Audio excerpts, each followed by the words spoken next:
Drivers, start your engine! Be plenty of carnage, full head on them, wound up. Yeehaw, boys. Holy. It's a junkyard. There's too much time hitting people. Chill a second. No gas, gotta hang top here. Don't overdrive. Just let me do my job. 10 times. I don't care if I wreck the whole field. I'm over him. He's just a moron. That was an absolute bull. Not clear. Awesome. I tell you, Mama ain't raising no. What the f*** are you doing out here? People are saying, just racing like idiots. I don't care. Just let me drive. What is he doing? This is embarrassing. What a clown show. Did you ever think you would see that? How the f*** did that just happen? Holy cow, baby! Let's go!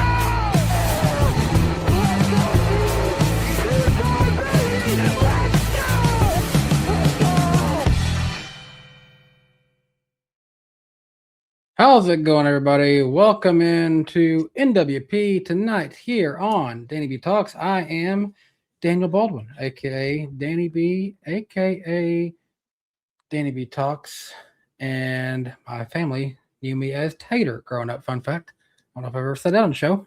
Oh, Tater, no. family. Because I'm Yep. Danny B. Lower. Yep, Danny B. Lord, also known as Tater. This is Eric Estep, part of the usual staff here, if you will, and also joined by producer, also host the NWP podcast, Jarrett D. Iceberg Lundberg. You guys weren't also known as Tater? What were you also known as? Trying to think what I was known as. I mean, I can tell a funny Chicago. The iceberg. I mean, that's that. Or your YouTube name is sort of a nickname. I'm Tater, right? so you're lettuce. So okay, but not that kind of lettuce. Yeah, I mean, I don't think there's anything necessarily as called, but I got a funny story I can say that's like really quick. In 2009, I was about 11, I think, at this point at Chicagoland. I was out getting autographs right at that corner intersection you guys have seen where right after you get in the tunnel. And there's this lady that was with me while my grandpa was standing there with me, and she starts telling him how a great kid I was, which I was a great kid, and says, he's just so darn cute. And right as she says that, I turn around and my Uncle Jade and my Uncle Rick have both got there, and they have the biggest shit-eating grins on their faces because the entire rest of the weekend it'd be oh, he got an autograph. It's probably because he's so darn cute. Whole damn weekend. So funny. There's a little ice lore. I was called Lurch by random tourists in Orlando when I worked at the Tower of Terror. Lurch. Okay. Yeah, Well, I guess because you're so tall, you just kind of had that presence. You're just lurching over everybody. I wore like a trench coat, and I'm 6'7", and would just be looming around doorways as guests filed in and out of the building. So it was actually a fitting nickname. I tried not to take it too personally. Tourists are just gonna tourist, they got no filter. All right, we got a lot to get into tonight. I'm wearing my orange, celebrating a nice recruiting battle win from our Tennessee Vols. We just landed 5-star plus running back David Gabriel Georges out of the Baylor School in Chattanooga, Tennessee, outlasting Ohio State and Ole Miss for that one. So he's been a guy we've been looking to get on our roster for the 2027 class. But meanwhile, history repeats itself and the Southeast might secede. I don't know anything about what you're talking about, so I'm not going down that road. The SEC. Oh, okay. I see. Yes, I guess there is some truth to that. So, but who may want to secede is all NASCAR fans. If even your Logano has really flipped the switch like he did this weekend at North Wilkesboro Speedway, guys, he's here. He's arrived. He gave everyone a head start. But what monster? It's like, even if you're not a big wrestling fan, you might get this. It's like the Undertaker. His gong just hit, and he has just risen out of a casket. I'm just thinking of it right now of Joey Logano, somebody putting his face on when he sits up. let's not get too far ahead of ourselves now. It's one race, it's one win. It was a very convincing win. I will give everyone that, but it was also at maybe his best track over the last couple of years. He's led so many laps here since 2014. So it was really impressive. But how many He's probably going to make short the tracks do we have in the next few weeks? I'm with you. He's going to be in the mix. chase. That's the better question. So before we go, even year Logano, he's going all the way. I'm going to pump the brakes and throw some cold water on that one. But could he win another race or two in the next month? Perhaps. I think he and Ryan Blaney both will be in contention for quite some time. I think Logano's at least got the opportunity to better position himself as we enter the chase. Let's say it like that. If he can stay in the chase, he's still gotta stay in there. He is in it now, but he's got to stay in there. For sure. But it was an impressive victory. 323 laps led, won a stage as well. I think he had 18 stage points. I mean, gosh, he and Denny Hamlin had lapped all but 6 cars. I think there was 6 cars left on the lead lap at the end. 6 cars left on the lead lap. I had picked Ty Gibbs in this one, and he finished 4th, I think. But would have been interesting to see how he would have done if not for that penalty early on in the race. Oh yeah. Honestly, the fact that he came back to score a top 5 after losing all that track position with how few cautions there were in the second half of this race was showed how much speed he had. I mean, Logano, and then it's 3 Toyotas when you look at the finishing results. It's Hamlin, it's Briscoe, it's Gibbs, it's the guys to beat. How about Shane Van Gisbergen? Not trying to move off of Logano too quick, but Jarrett, SVG, top 5, straight up on an oval. Pretty crazy. I mean, it's just you keep seeing the improvement. And the thing that really impresses me more than anything isn't that he's getting better, which he is, not that he's leading laps, which he has. It's the fact that he is carrying these Trackhouse shit boxes to top 5s and top 10s when better drivers, you would think, on ovals, and Connor Zilic and Ross Chastain are running in the 20s and the 30s and just are not good at all. And I don't know whether or not he can make the chase. He's in that scrum with Joey Logano, points wise, we'll look at in a bit, but that was really impressive. And I know people are already going to get upset, be like, oh God, we're not even 10 minutes in the show and they're already glazing SVG. SVG did something that any chaser can do. And it's like, well, this isn't his respective place that he's been his whole career. It's not like he spent 15 years and like, oh, okay, yeah, he got like, what is that? His 5th top 5 of the year? Like, well, I think it has a lot. It has a lot to do. I think, honestly, we've seen this before with guys in NASCAR who were good road course racers that just had a few ovals that really clicked well with what I feel like transitions from their abilities behind the wheel in a road course race. So SVG, really great at tracks where you got to use a lot of brake. You got to do timing right. You got to do all that. So SVG got 11th at Martinsville earlier this year, and at this one, he got what, 5th? Is that what he got? I can't remember now. Yeah, 5th. So he got 5th in that one, and I think that's really telling because Marcos Ambrose, if you recall about him, similar guy to SVG, really good at road courses. He would go out to Bristol Motor Speedway and be running top 5 in most of those races he was in back then. And I think a lot of it has to do with the fact that, you got to use a lot of brake at Bristol. You got to, ride at momentum, all that stuff. On Pablo Montoya, obviously he had IndyCar experience at Indianapolis Motor Speedway, but he would always run well, contend for wins at Indianapolis Motor Speedway. It's another track where, hey, you gotta be able to, time fast acceleration, then braking, then getting back to the throttle. And hey, we might see SVG do pretty well at Indianapolis for all we know this weekend.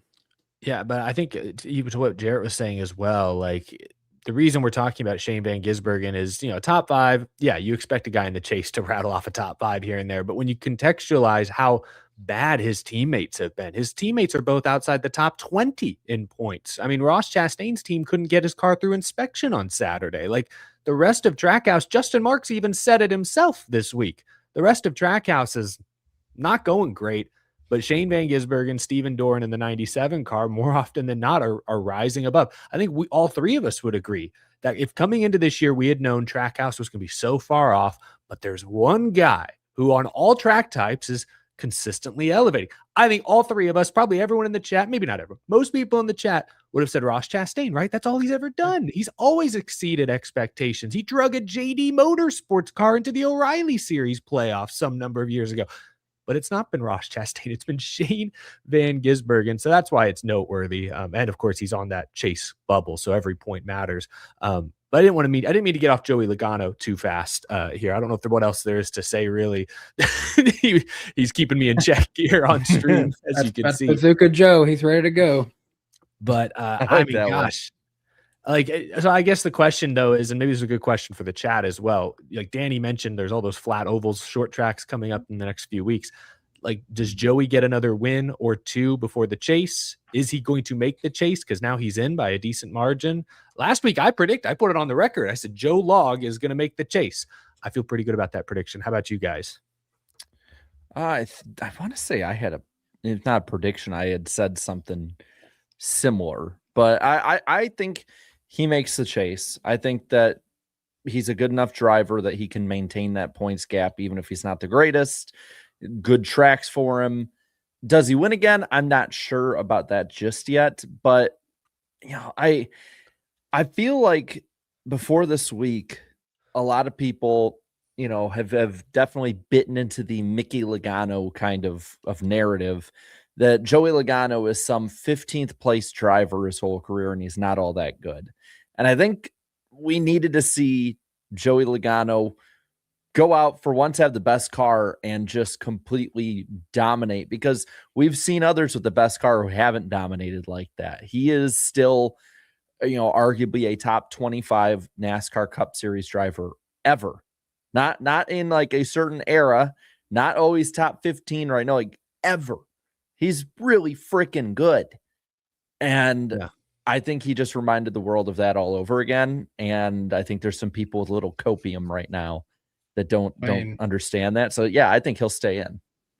I know people don't want to have this conversation, but I mean, it being in an even year, I mean, we've seen crazy things happen. We've seen what Tony Stewart did, and if there is a driver who is capable of doing a Tony Stewart 2011 run, regardless of the system, with the type of trucks we have on this chase schedule, I mean, I don't think so. I'm not saying he will. I do not think he will, but watch out is all I'm saying. He's been just the 1.5 miles in general. There's 4 1/2 miles. He's not been very good at those. Penske hasn't really been good at them. Like, I think he makes a chase. I think he probably finishes 10th to 12th in points. Don't get me wrong, but I don't think until Ford gets a new car that 22 team is going to look even top 10 worthy on a regular basis this year. Just because he's a really good driver, doesn't mean that I'm not going to go even year delusional like some of the chat has. I can see some people are like, oh my God, it's happening again. It's like, there's plenty of racing to go that I don't know. On that note, we asked the chat, how many wins does Joe Log finish with this season? 36% people say he's only going to have this one win, and that's going to be it. But 58% of you say he will finish with 2 to 3. 4% say he'll have 6+. 2% say he'll fall between 4 and 5 wins. Yeah, I think 6+. I think 3 is probably the max he gets this year. I could definitely see him getting another win in the next month or so. And when he does, because even if it's not this year, it will come. When he does win his next Cup Series race, he will tie Matt Kenseth on the all-time wins list. I'm very aware of that. My comment section and Twitter replies, several of y'all were very adamant in reminding me of that stat. How do you personally feel about that? I'm fine with it. I mean, how many starts is Joey Logano up to in his career? Because at this point, he's probably, because he started so young, he's probably made about as many starts as Matt Kenseth did his whole career. So their winning percentage is probably really similar. Let me see. I'll look it up, but I know the chat would find it probably first. Joey Logano has had 636 Cup starts. And Kenseth, I think, is in the high 600s, maybe. Let me see. I'm doing this on the fly. Because that's, Joey Logano is going to pass Matt Kenseth in wins, but maybe Matt can still get him in winning percentage. Kenseth's at 697. So, yeah. Joey's crazy that Joey is still just 36 years old. Started at 18 in the Cup Series in 2008, 2009, and Now here he is at 36 years old, which I mean, I don't know. I feel like he could keep racing till 45 even. I really do. Oh, he absolutely could. So he's going to end up with 40 plus wins at a minimum, I'd say. But I was just looking at the winning percentage. Right now he has Right now he has a slightly better winning percentage than Matt Kenseth if we were to do the math, but it's close. It's comparable, I'd say. So I can at least hang my hat on that. Well, I mean, there's not an unrealistic shot that he ties Matt Kenseth at Martinsville of all places. Oh, that would be spicy. You know, even if this is his only win this year, he's done something very incredible here, guys. You know, he started his career off, you know, a little rocky. He actually did win a race his rookie year, the rain shortened race at New Hampshire Motor Speedway. But after that, 2 lackluster years. But then he got what felt like the first real win in 2012, and ever since then, he's won at least one race a season ever since. Yeah, I think it's like 15 years in a row now with a win. One of the longest, you know, continuous records.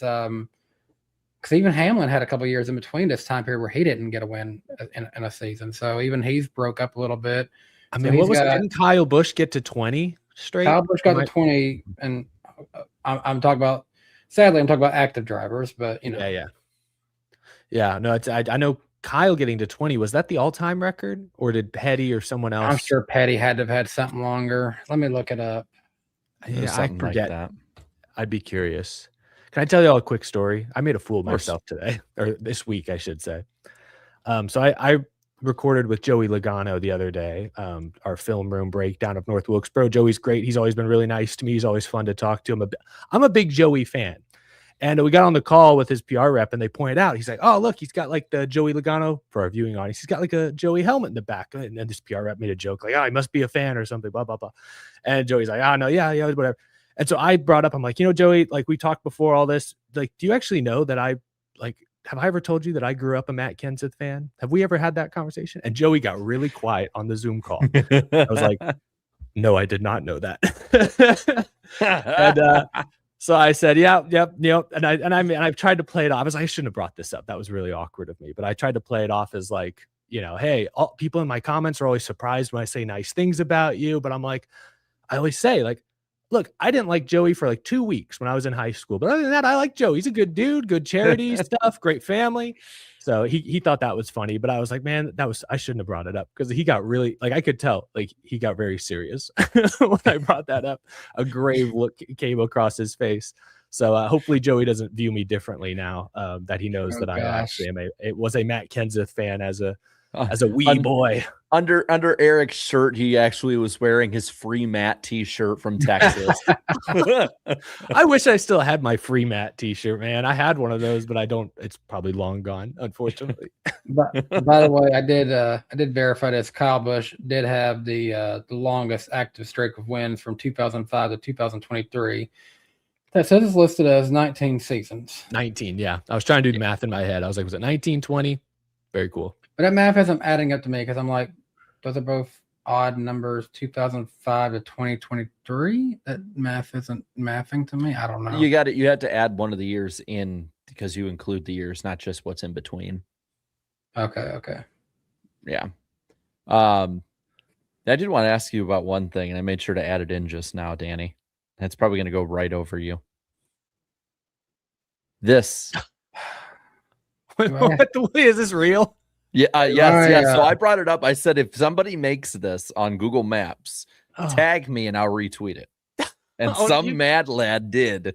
Apparently there was a Bowmantown memorial, and then somebody put the Alex Bowman Memorial for Where Talent Dies on there too. But that one didn't get approved. That one's too wordy. That one.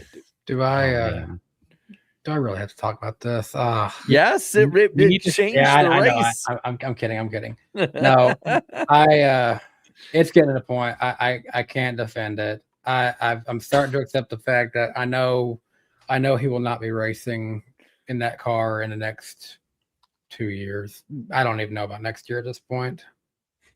Well, I'll defend him a little bit in this instance. This wreck, just a little. It's probably mostly on him. But if you watch his in-car, he's entering turn one, like he's in the corner when the team says, hey, pit this time. So he was already committed to like that middle outside line or wherever. Like he was already committed to that lane when they said, hey, pit. So he had about 4 seconds maybe to, make the move down to pit road, all that stuff. And also his spotter did not call inside until they hit, at least based on the HBO Max stream. So yeah, I mean, he probably should have checked his mirror. He probably could have seen, hey, I got the 45 next to me or coming up to the inside. Probably shouldn't hang a left here. He didn't. So that part is absolutely on Alex, but I think the whole team shares at least some of the blame. So I will, because Danny, you're always so hard on him. I know it's tough love. So I feel like I need to come out here and try to offer like an olive branch to Alex and say, hey, there's blame to be shared around for this one. It's not all on you. Don't worry, baby. You didn't do anything wrong. You never do anything wrong. Like we need some of that energy here. Okay, that's enough good cop. I'm going to be the bad cop. Bowman, you're making us look bad. What are you doing out there? I mean, I guess I'll hit that middle ground. Like this entire, I've said it. I think I've said it since like right before we got back in the car. This whole 48 team is a freaking mess. It's not all the team. The driver still has a good part to do with it too. Bowman is not at his peak by any means, but I mean, it is just top to bottom. Driver, crew, pit crew, spotter, everyone. That 48 team, I would argue right now, it's hitting lower valleys than Dale Jr.'s 88 team in 09 and 2010. I mean, even if he was in every race, he's probably 25th in the points. He's nowhere near a chase spot at this point. It's just a complete disaster. And, if he comes back next year, I think some wholesale changes need to be made, if for nothing else, to set Corey Day on a good path for 2028. Yeah, at this point, you want that car, you want that team to be in good shape for whoever the next driver is. And for what it's worth, you want Alex to have a chance to go out on a high note. If you do respect him enough, if you have enjoyed him enough, if you're going to give him, because obviously this year's been a wash of his health stuff, if you're going to give him one more year next year to go out with a bang, let him truly go out with a bang. Let him be like the 2021 version of him where he contended, for multiple wins, where I think in 2020, I think he finished 6th in the standings, nearly made a championship for that season. Let him go out, proven, that he's still maybe somewhat of a worthy talent. Maybe if he doesn't want to step away from NASCAR, maybe at least give him a shot to go out and just contend, to be driving something. That's all you can really ask for. Because I made a post about this on Twitter this week, that on the back of my truck I have like 3 different areas of stickers on my back window of my Silverado. I've got at the top my alma mater, University of Tennessee. Bottom right, I got my Titans logo, the new logo. Bottom left, I've had it since 21, a 48 Bowman sticker. My Tacoma I had before that had a 88 from his nationwide days on there. So, I've always kind of kept my teams where they belong. And if he does retire, I mean, I hate to say it, he won't be driving. I'll be taking that sticker off. And at that point, I don't know if anything goes there. Oh man, a void in your heart on the track and on your truck. If he truly, I've been thinking about this, if he truly goes away from NASCAR, I don't think that I will necessarily have a favorite anymore. That'll be the first time I kind of become like you guys and don't have a favorite. There might be guys that I say I like, I want to see them succeed, do well, but maybe in that place it just becomes like a NASCAR Cup Series logo and that's it. Welcome to our club. Welcome to our club. Welcome Squidward. Welcome Squidward. Welcome Squidward. Shut your half-wit pie hole. Yeah. It was 450 laps Sunday night. First points race in 30 years. Should it continue to be a points race? That seems to be the question. Okay. At first, who started this? I don't know. But the question Monday, Tuesday, Wednesday, it felt like all over social media was like, okay, we just did North Wilkesboro. And it wasn't just, should it continue to be a points race? It almost felt like, should we keep coming here? Like Kyle Petty made the comment on Inside the Race that it's special now, but maybe if we'd come back here every year, it's not special anymore. I guess he was suggesting like maybe every other year or it's part of a rotation. And I'm like, where's this all coming from? I was expecting the TV ratings or something to be really bad. And that's what everyone had seen behind the scenes and was thinking about. But no, the ratings were actually decent for North Wilkesboro Sunday night prime time on TNT. So I don't know where this is all coming from, but I think the three of us all agree North Wilkesboro absolutely has a place on the schedule. So the next question should just be, is it a points race or is it an all-star race? I don't know how y'all feel about that discussion.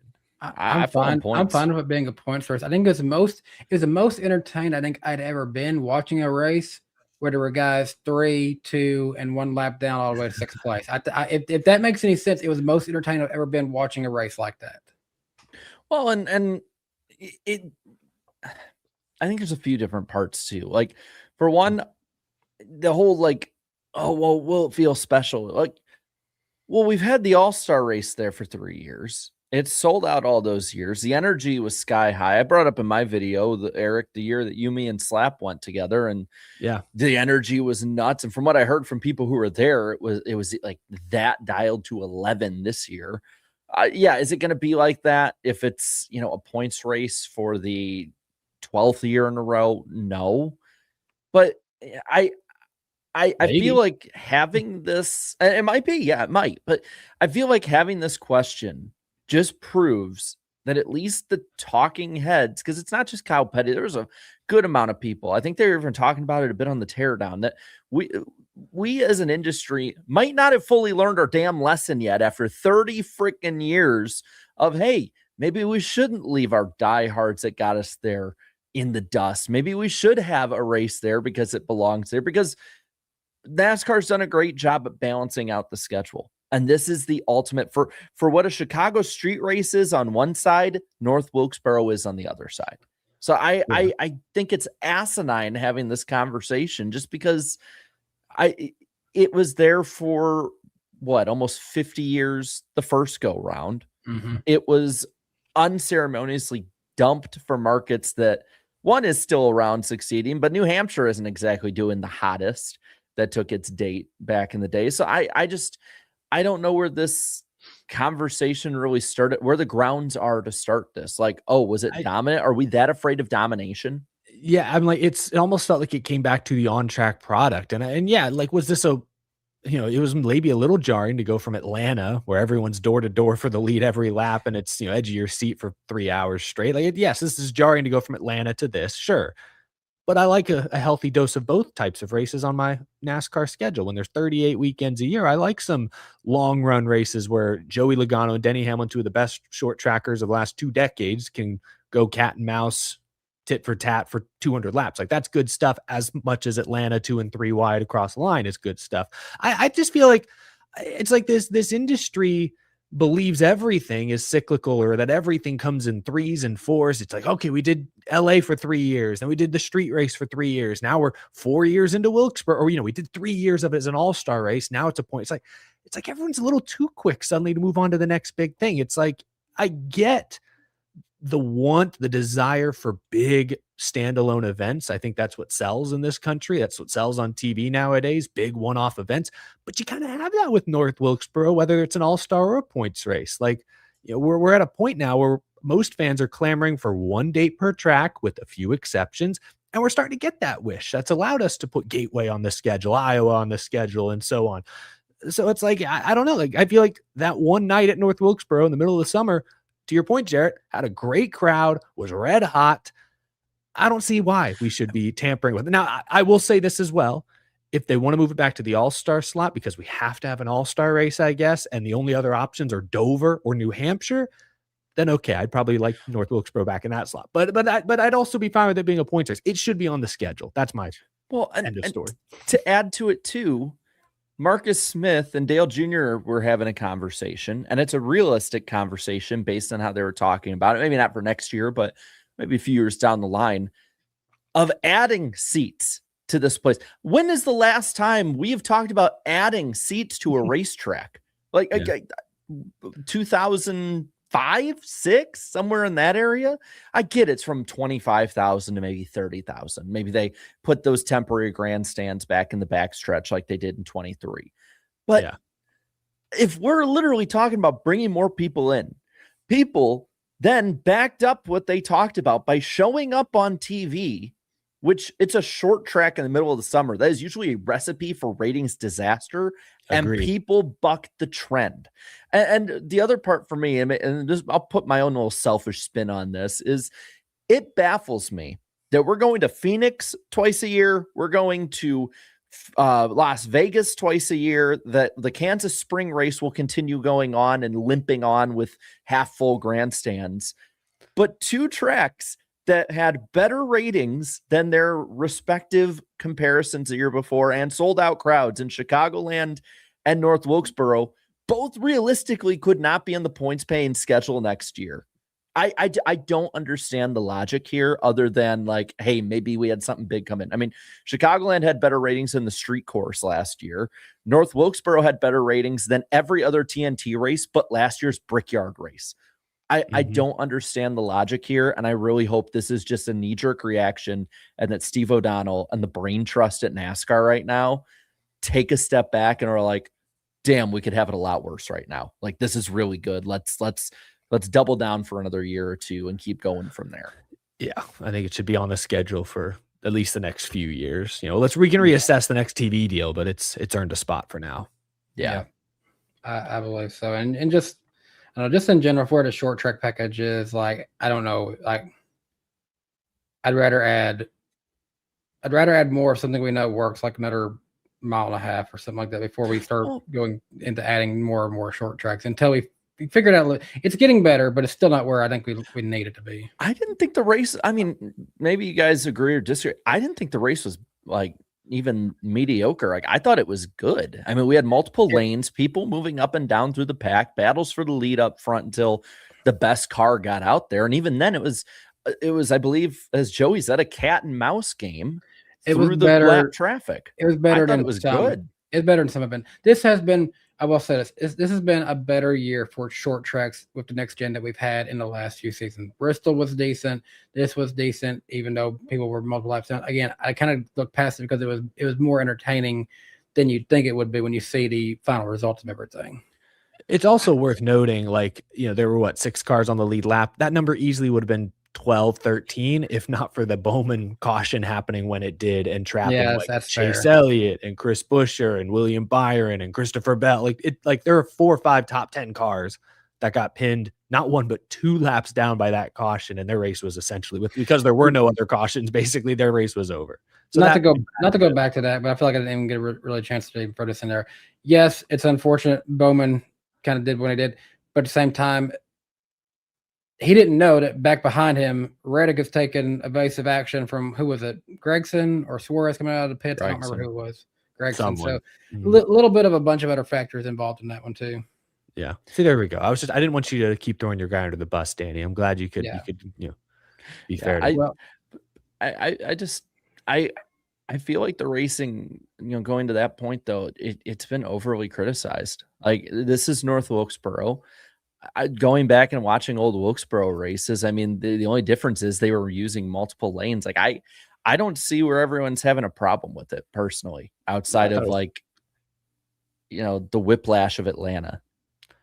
Yeah, I think that's the only reason maybe this is a discussion, is it was very different from Atlanta. But yeah, overall, I thought this was a very solid race. I like multi-groove. Yes, it's hard to pass. It was hard to make up track position. I mean, Blaney came from the back. Briscoe came from the back in stage 1. But once the fast cars got out front, yeah, passing was harder. It wasn't great. It wasn't amazing, but it was, I mean, deserving drivers doing impressive things. It's okay to watch that sometimes. And at least Denny had Logano right there in his sights for the final 100 laps. So Ty Gibbs was tearing it up through the field at the end. Yeah, Shane's racing with Bubba. Blaney's making a comeback. Like, there was, I don't see any issue personally. I really enjoyed it. Like, I think I said 7 out of 10. And then the more I thought about it, I'm like, damn, I was hooked for most of that last stage. I do want to ask you guys, what do you guys think? Are you fans or not really for the extra 50 laps? Because I at first wasn't, but then when you look and it's still done in under 3 hours, like, I thought it flowed pretty well. I'm okay with it the way it played out, but I think Denny talked about this on his podcast, but the tires didn't wear a ton, and some of that could also be this is still a pretty fresh repave and reconfiguration. It's like 2 or 3 years old. So as the track ages, if they can make the tires softer, if they can get the tires to wear more, I think 400 laps is probably best, but it is okay. 450 is something fine. that would help that a little bit more. And again, it's unfortunate because this is an SMI managed facility. it would help if we had some weekly short track racing happening there. I know they do somewhat of a decent job getting a few other series to come in there, but if they had a consistent race happening there like every weekend, I think that would help whether an age of track a little bit more too. Yeah, that's a good point. It was good. It was a good race. In-season challenge, I wanted to ask y'all about this. Ryan Blaney is in. He was my pick to win the whole thing, so I'm not surprised. He's in the final. Biggest David versus Goliath final you could ever ask for. It's definitely bigger than even last year. Last year was a tie and tie show, but this one you got a champion going up against the up and comer for both Ford drivers. Todd Gilliland, man. How many truck wins did he end up with? One? Does he have one NASCAR win? How many wins does he have? Didn't he race for Front Row for a little bit too over there? Didn't he get more with them? I don't think maybe he did. I think he has just one NASCAR win in his whole career, but I could be wrong. I'm verifying real quick. I am too. The chat's probably already beat me to it. I'm very much looking forward to. Oh, he has three. I'm very much looking to forward to Son of David versus Goliath this week. He did drive for Front Row in trucks. I forgot about that. Statistically, he's not very bad at all at Indianapolis. It's not exactly a Ford strong suit either, even though Ryan Blaney's been good. Like, it could be more competitive if this race goes a little wonky or wild. I mean, they got the new tire they're talking about, maybe a fuel mileage race that always is a factor in Indianapolis. So it might be more interesting. I think it'd be much more interesting than tie v tie, but it might be more interesting in general than people give it credit. I got to say, this whole in-season challenge thing, I haven't been against it at all the last 2 years. I thought it's pretty fun. I am glad that TNT talks about it a bit, but has not made it overbearing this year, because I've actually been able to enjoy it now, instead of like last year where it's like, oh yeah, these two guys are battling back here for 27th. It's a huge in-season thing. And I'm like, guys, there's like the one pass for the lead this month up front.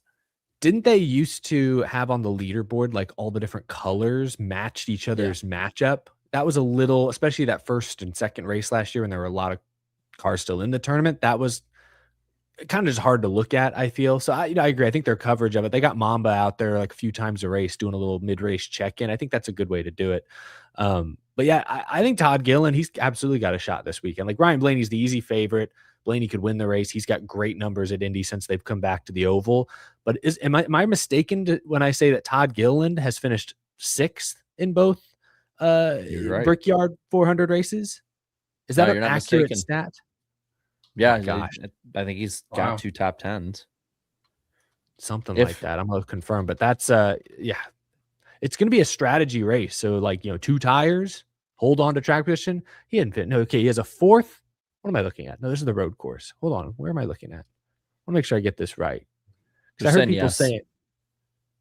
heard people saying his average finish is 6.0. And so I was like, is that accurate? Yep. 2 6th place finishes. Wow. That's pretty crazy. And do you know who finished right behind him last year? I'm going to guess it's young Ryan Blaney. It's Ryan Blaney. 6th and 7th was their finishing positions last year. It might be pretty interesting, or like one of them gets taken out in a wreck right off the bat. But now I get we're gonna do the David v Goliath thing this year again, because it kind of is that way, but it's a bit closer than people I think will give it credit for. And imagine these two getting a wreck at the same time, and this thing is decided by which pit crew can get them out faster. Who gets towed to the garage first?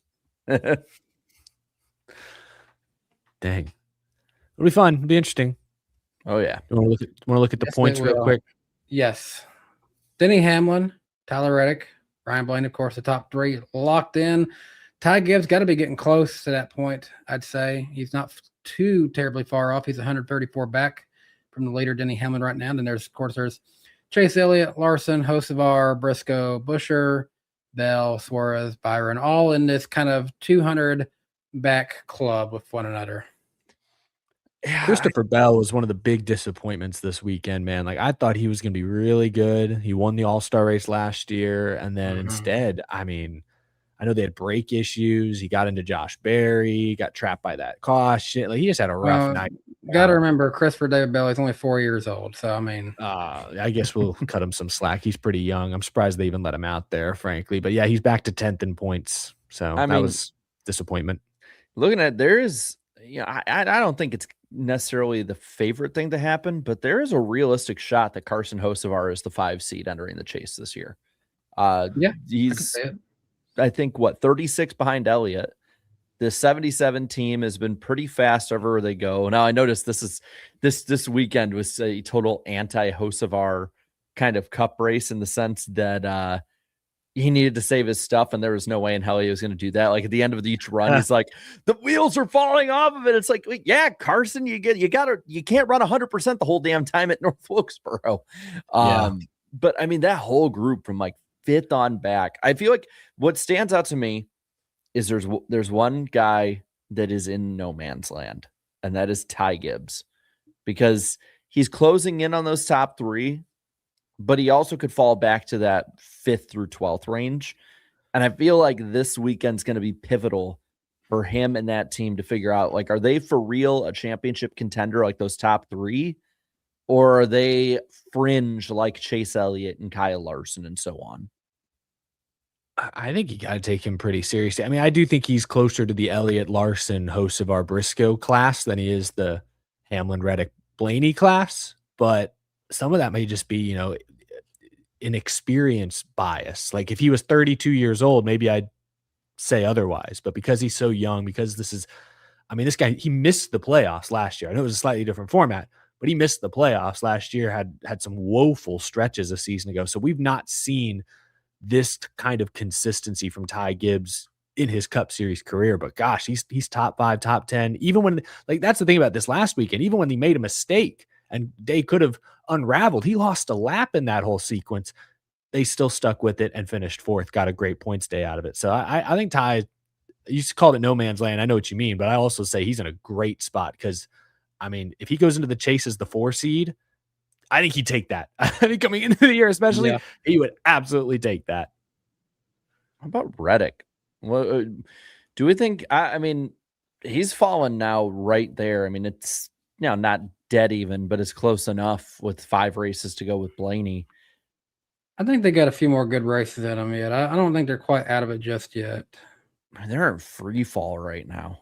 I mean, I thought that they were locked. I mean, what was the biggest lead he had this year? Was it like 128 points or something like that? So when you look at the lead, I mean, he's basically lost 200 points or more on the lead. Right. Yucky. It's just insane. Yucky to say the least. Then there's the guys fighting for it all. You got Bubba Wallace. He's plus nice points to the line. SVG, he's 54 to the line. Logano definitely bought himself some slack up this win this week, and now he's 49. He was outside of this line before this weekend. And then trying to get all 3 Penske drivers in the chase this season, Austin Cindric is in fact, he's his original Cup number to the line, 33. He first drove the 33 in the NASCAR Cup Series. Mm-hmm. And just outside of it, we got Eric Jones, 33 back. Ryan Preece, Brad Keselowski there. Ryan Preece, buddy, you're starting to make it where that 25-year loss don't matter. Well, he's got to get a top 5 this year. I mean, he doesn't have a top 5 yet. And at this point, with how far back he's fallen, you're going to have to get a top 5 or 2 to make up those points, if not a win. I know it's probably premature, and a big wreck at Indy or something crazy happening could change this. But I feel like we got our 16 personally. It's starting to feel like it. Yeah, I would tend to agree. I'm not going to, I think of the 3 below the cut line that are currently on our screens, Jones, Preece, and Keselowski, I still think Preece has the best shot of getting up there, just considering the tracks that are left. And I mean, even here at North Wilkesboro, he finished 10th. I know he was a lap down, but he finished 10th. So yeah, I'm with you. He's going to need probably a top 5 or 2, or he's going to need some guys to run into trouble. But I mean, we talked about it. There's a lot of these guys on the bubble who have run into a lot. They struggle to put together clean races consistently. And that even goes all the way up to Bubba, their 13th. Like that mistake in Atlanta cost him 20 points. So, yeah, I still think it's anyone's game, but I would kind of agree with you, Jared. I think these 16 are looking pretty comfortable right now.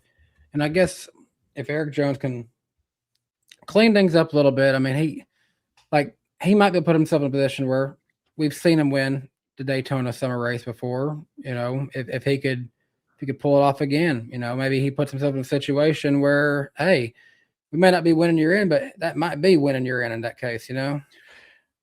I think that you need consistency for any of these three, and I just don't think they have it.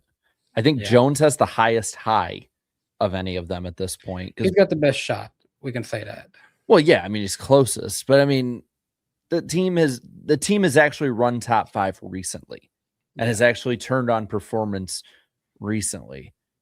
I feel like it all hinges on if Shane has a collapse. That's where I think it all comes down to. If the 97 team goes out to Indianapolis and runs 33rd on speed this week, okay, yeah, it's back wide open. But if they can I think if Shane can just maintain a top 20 the rest of the way in general, he'll stay ahead of those three. Like I think it's at that point for them. That was Cup race. On that note, let's talk about the TV ratings a little bit before we move on. 2.4 million people watched this Cup race, which is up 19% from the same weekend, which was Dover a year ago. And it's actually up 22% from the 2025 All-Star race at North Wilkesboro. So very good to see that a lot more people enjoyed, you know, getting a chance to watch North Wilkesboro this year. It probably helped NASCAR in this case and also hurt IndyCar that their race at Nashville Superspeedway was not happening because motorsports fans probably needed something else to watch. So they went and found NASCAR because IndyCar wasn't going to be conflicting with them after the World Cup. So worked out probably good in NASCAR's favor in that case. It is 2% off of being the most watched TNT race of the current deal. The only race that beat it was the 2025 Brickyard 400, which hit 2.45 million viewers. Be curious if we can top that, you know, with this year's. And this race also peaked at 2.8 million viewers at the finish of it. So yeah, more people wanted to tune in and make sure that even year Logano was back actually. So they need to see it with their own eyes before they would believe it. The truck race, we're going to get into talk about that in a minute, but 656,000 viewers for the truck race, which is it's more than what I've seen for some other ones. I feel like noon on a Saturday in the middle of the summer. I wouldn't expect it to be much better than that on FS1. 650,000 sickos tuned in to watch a bunch of guys have darn near heat strokes to run a truck race. It looked brutal, man. It looked really brutal. I'm not gonna lie. Yes, it did. But what's more important is what did you guys think of this race? What did the poll say from the famous iceberg poll? We had 10,000 people voted on this week's poll. 23% of people said it was a great race. 54% said it was a good race, meaning we have a net positivity of Carson Hocevar percentage, 77%. And Matt Kenseth percent, 17%, said it was an average race. Mark Martin, David Reagan, Brad Keselowski percent said it was a negative race, 6%. David Reagan getting a mention. You're grouping him in there with champions with some of the greats. I got nothing against David Reagan. He won a race. We did. Looking at some of the numbers with it, obviously it's the first points race at Wilkesboro, but even if you compare the All-Star races, it was second of 4. So the only one that beat it was last year's All-Star race. So people generally like in New Wilkesboro. 18th of 42 polled short track races since the poll started, and 12th of 23 polled races this year. Top comment, or first comment, I should say, from Spencer Positive, negative, or meme? That's positive. That's gonna be a meme. I'm just happy we got a race at North Wilkesboro again. That's a points race, even though I wasn't even born yet the last time we raced here for points before Sunday. Okay, positive. Napa Racing fan said, I'm leading. What the F do I do now? Shane Van Gisbergen. Thick Cheese 4007 says, Bowman out here giving us more reasons to believe he doesn't deserve the 48 car. That was one of the top comments. Ooh, double harsh. How can I ban this person? It's my channel.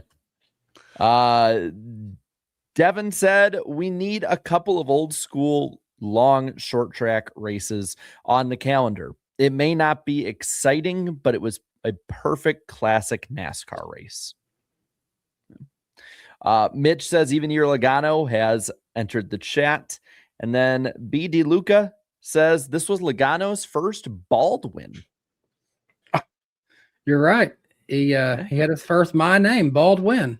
That made me do a double take when I heard that. And then the gutter was from RCH Production, says horrible track for a points race. That was one of the lowest voted comments. So that was the poll. Poll. Guys, we're gonna be very quick on this one. Chandler Smith reminded us that he's just as fast as his teammate Lane Riggs this weekend, and he just whooped everybody. Wasn't that the biggest margin of victory in a truck? Was it truck short track race or just truck race? I don't. It was 8 or 9 seconds, so I don't know. It's got to be up there. But he proved why for a little bit he was actually leading the point standings at the start of the year. This was his second win of the year. He won the first race of the year at Daytona, but he goes back to victory lane in the Truck Series this season, and he cuts the lead down to 126. Caden Honeycutt is now second, 59 behind Lane Riggs. So, I mean, it feels like 8 or 1 of the front row trucks can contend for the championship this season. It's just a matter of which one's going to bring it at which tracks. And yeah, this is perfect time. Just get straight to the points. Lane Riggs and Caden Honeycutt have locked themselves in to the NASCAR Truck Series chase for the Cup. Chandler Smith, of course, he's 126 back, as I said. Christian Eggers is 157.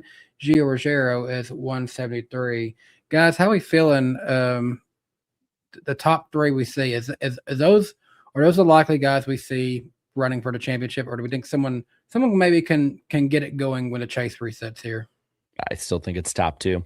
I get Chandler Smith got his win, and he's been good at Wilkesboro, but it's kind of like a better performing version of Logano in the sense that when they get to the chase, it's going to be tracks that Lane and Caden have been better at and are going to run better at. So I don't even think Fox trying to make it a big 3. I don't even think it's that much. Yeah, I can feel you on that one. Eric, what you thinking over there? I mean, Gio Ruggiero has had some flashes this year that I've liked, but and we've seen him go out down to ARCA and dominate some of those races. So, but I mean, I'm kind of with you. I feel like Lane and Honeycutt, and Eckes has some of that. He's been in the championship fight before. Like, there's some experience behind them, but I just think the 11 and the 34 are just obviously the most consistent week to week. And then there's this scrum. Man. Good to see. Good to see Four Sport having a few more guys up in there. Ty Majeski, Ben Rhodes. Ben Rhodes, actually, fun fact, is now running like a bourbon company or something like that. He's no longer enjoying his good friend Bud anymore. Yeah, went a little light on the Bud there. So we got IRP Richmond, New Hampshire. 3 mile or shorter races. I keep wanting to believe in Majeski, but every time it's just the same. It's up and down. It doesn't matter where they go. If he's been good one week, he's going to suck the next, or something's going to happen. Like, I keep thinking that this team is going to take off, and I'm thinking they're going to have speed, and then they will, and then they just don't. But the cut line. I really want to see Brendan Queen sneak in somehow, some way. He's Yeah. only 23 back, but I think if Ram could sneak a truck into the top 10, that would say something about how they've at least grown throughout the season. The problem is I feel like the Ram trajectory this year is kind of as flat as that line in the center of the screen right now.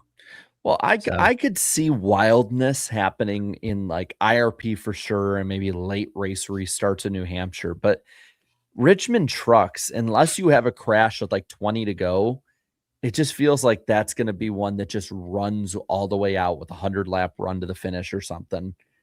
And Ram just does not have the pace to keep up with the rest of them. Guys, unlike some of the other series, we only have 3 more races left to decide the chase for this series. IRP this weekend, then Richmond in a couple weeks, and then New Hampshire Motor Speedway is the cutoff race for the chase. And you're showing it right there. The cutoff line is between Ankrum and Friesen. Who do we think gets that one? Because they were dead even tied at this point. Just someone's got a tiebreaker. I'll go Friesen. Looking at it again, I was just to confirm. I don't know. I like Ankrum. Ankrum was in the championship 4 last year. I like Ankrum. I wouldn't be shocked. I think I'd go with Ankrum because I think his team overall is going to be better, stronger. I think Ankrum could still pull off a surprise win in these next 3 races. I feel like He's another one of those drivers. I'm waiting for him to take off and like take it to the next level, and he just never. And he does. should, because he's been here forever. He won his first race back, I think. 2020 Kentucky is one where everyone forgets who wins, because I think Cole Custer and Tyler Ankrum both won that weekend. I just think people forget about Kentucky. I mean, if it hadn't almost got hit by a tornado this weekend, we wouldn't have been talking about it again. Hey, for what it's worth, that video I posted has climbed to dang near 30,000 people watching. People like. It was 2019. You didn't even remember the year. Well, still, that's even longer. So that just proves my point more. Yeah. I don't mean to be a dick about it. It's just kind of funny where it's like 2020, we all remember it, or for this. I'm like, and then they immediately go 2019. But what's crazy is he won it in 2019, and then he won a race last year. But is that literally his only 2 wins in trucks? I think so. Good God, has he been in the truck series since pre-COVID? Yes. I didn't even think. Oh my God. He's probably in it before 2019. He was born in it. Molded by it. Let me actually look him up. What is Tyler Ankrum's racing reference saying about him these days? I didn't realize he's been there that long. Because he still has like that baby face. Even if Ben Rhodes calls him upside down head. God, I knew that was going to be brought up. I can't believe I still remember it. Tyler Ankrum, he ran an O'Reilly race this year. I don't remember that. Yeah, I do remember that because he was. I think he had made he made the most amount of truck starts before his first O'Reilly start that anyone had ever had. Yeah. Okay. He has. Hold on, I'm trying to make sure this is correct. What the heck? He did. Okay, he did a full season of ARCA East in 2018, and he never really ran a full season of regular ARCA.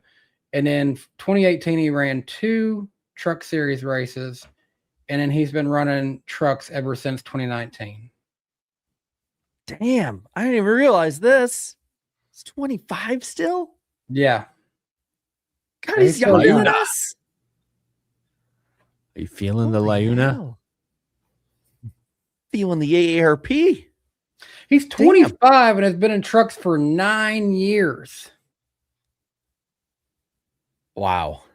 I mean, hey, you know what? He's doing more since 16 than I guess I could say I was doing at 16. Yeah.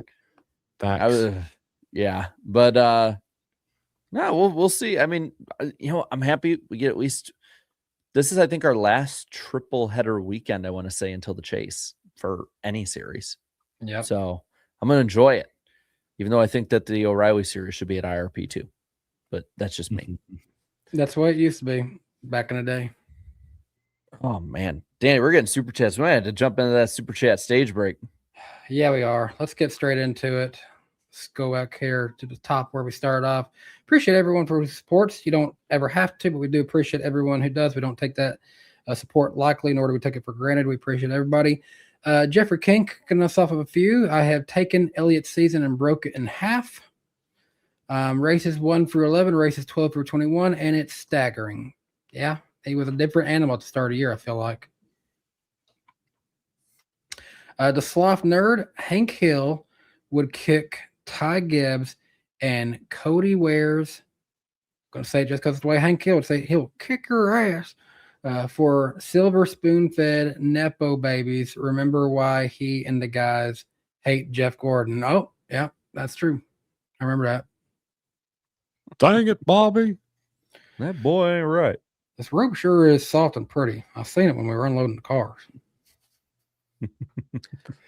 Another few more from Jeffrey King. Elliott 1 for 11 races, 2 wins, 8.9 average, 5 top 5, 7 top 10s, 196 laps led. Races 12 through 21, 0 wins, 18.1 average finish, 0 top 5s, 1 top 10, 84 laps led. Yep, they need to pick it back up because yes, they are hanging in, pretty high in the standings, but definitely not looking like the season they started with. Bailey Reichert, I'm curious what y'all thought about the racing podcast of Taylor Lewan and Will Compton. I've enjoyed a lot. I haven't tuned into every episode, but I've tried to tune into that one, at least seeing a lot of the clips that they have going viral on it.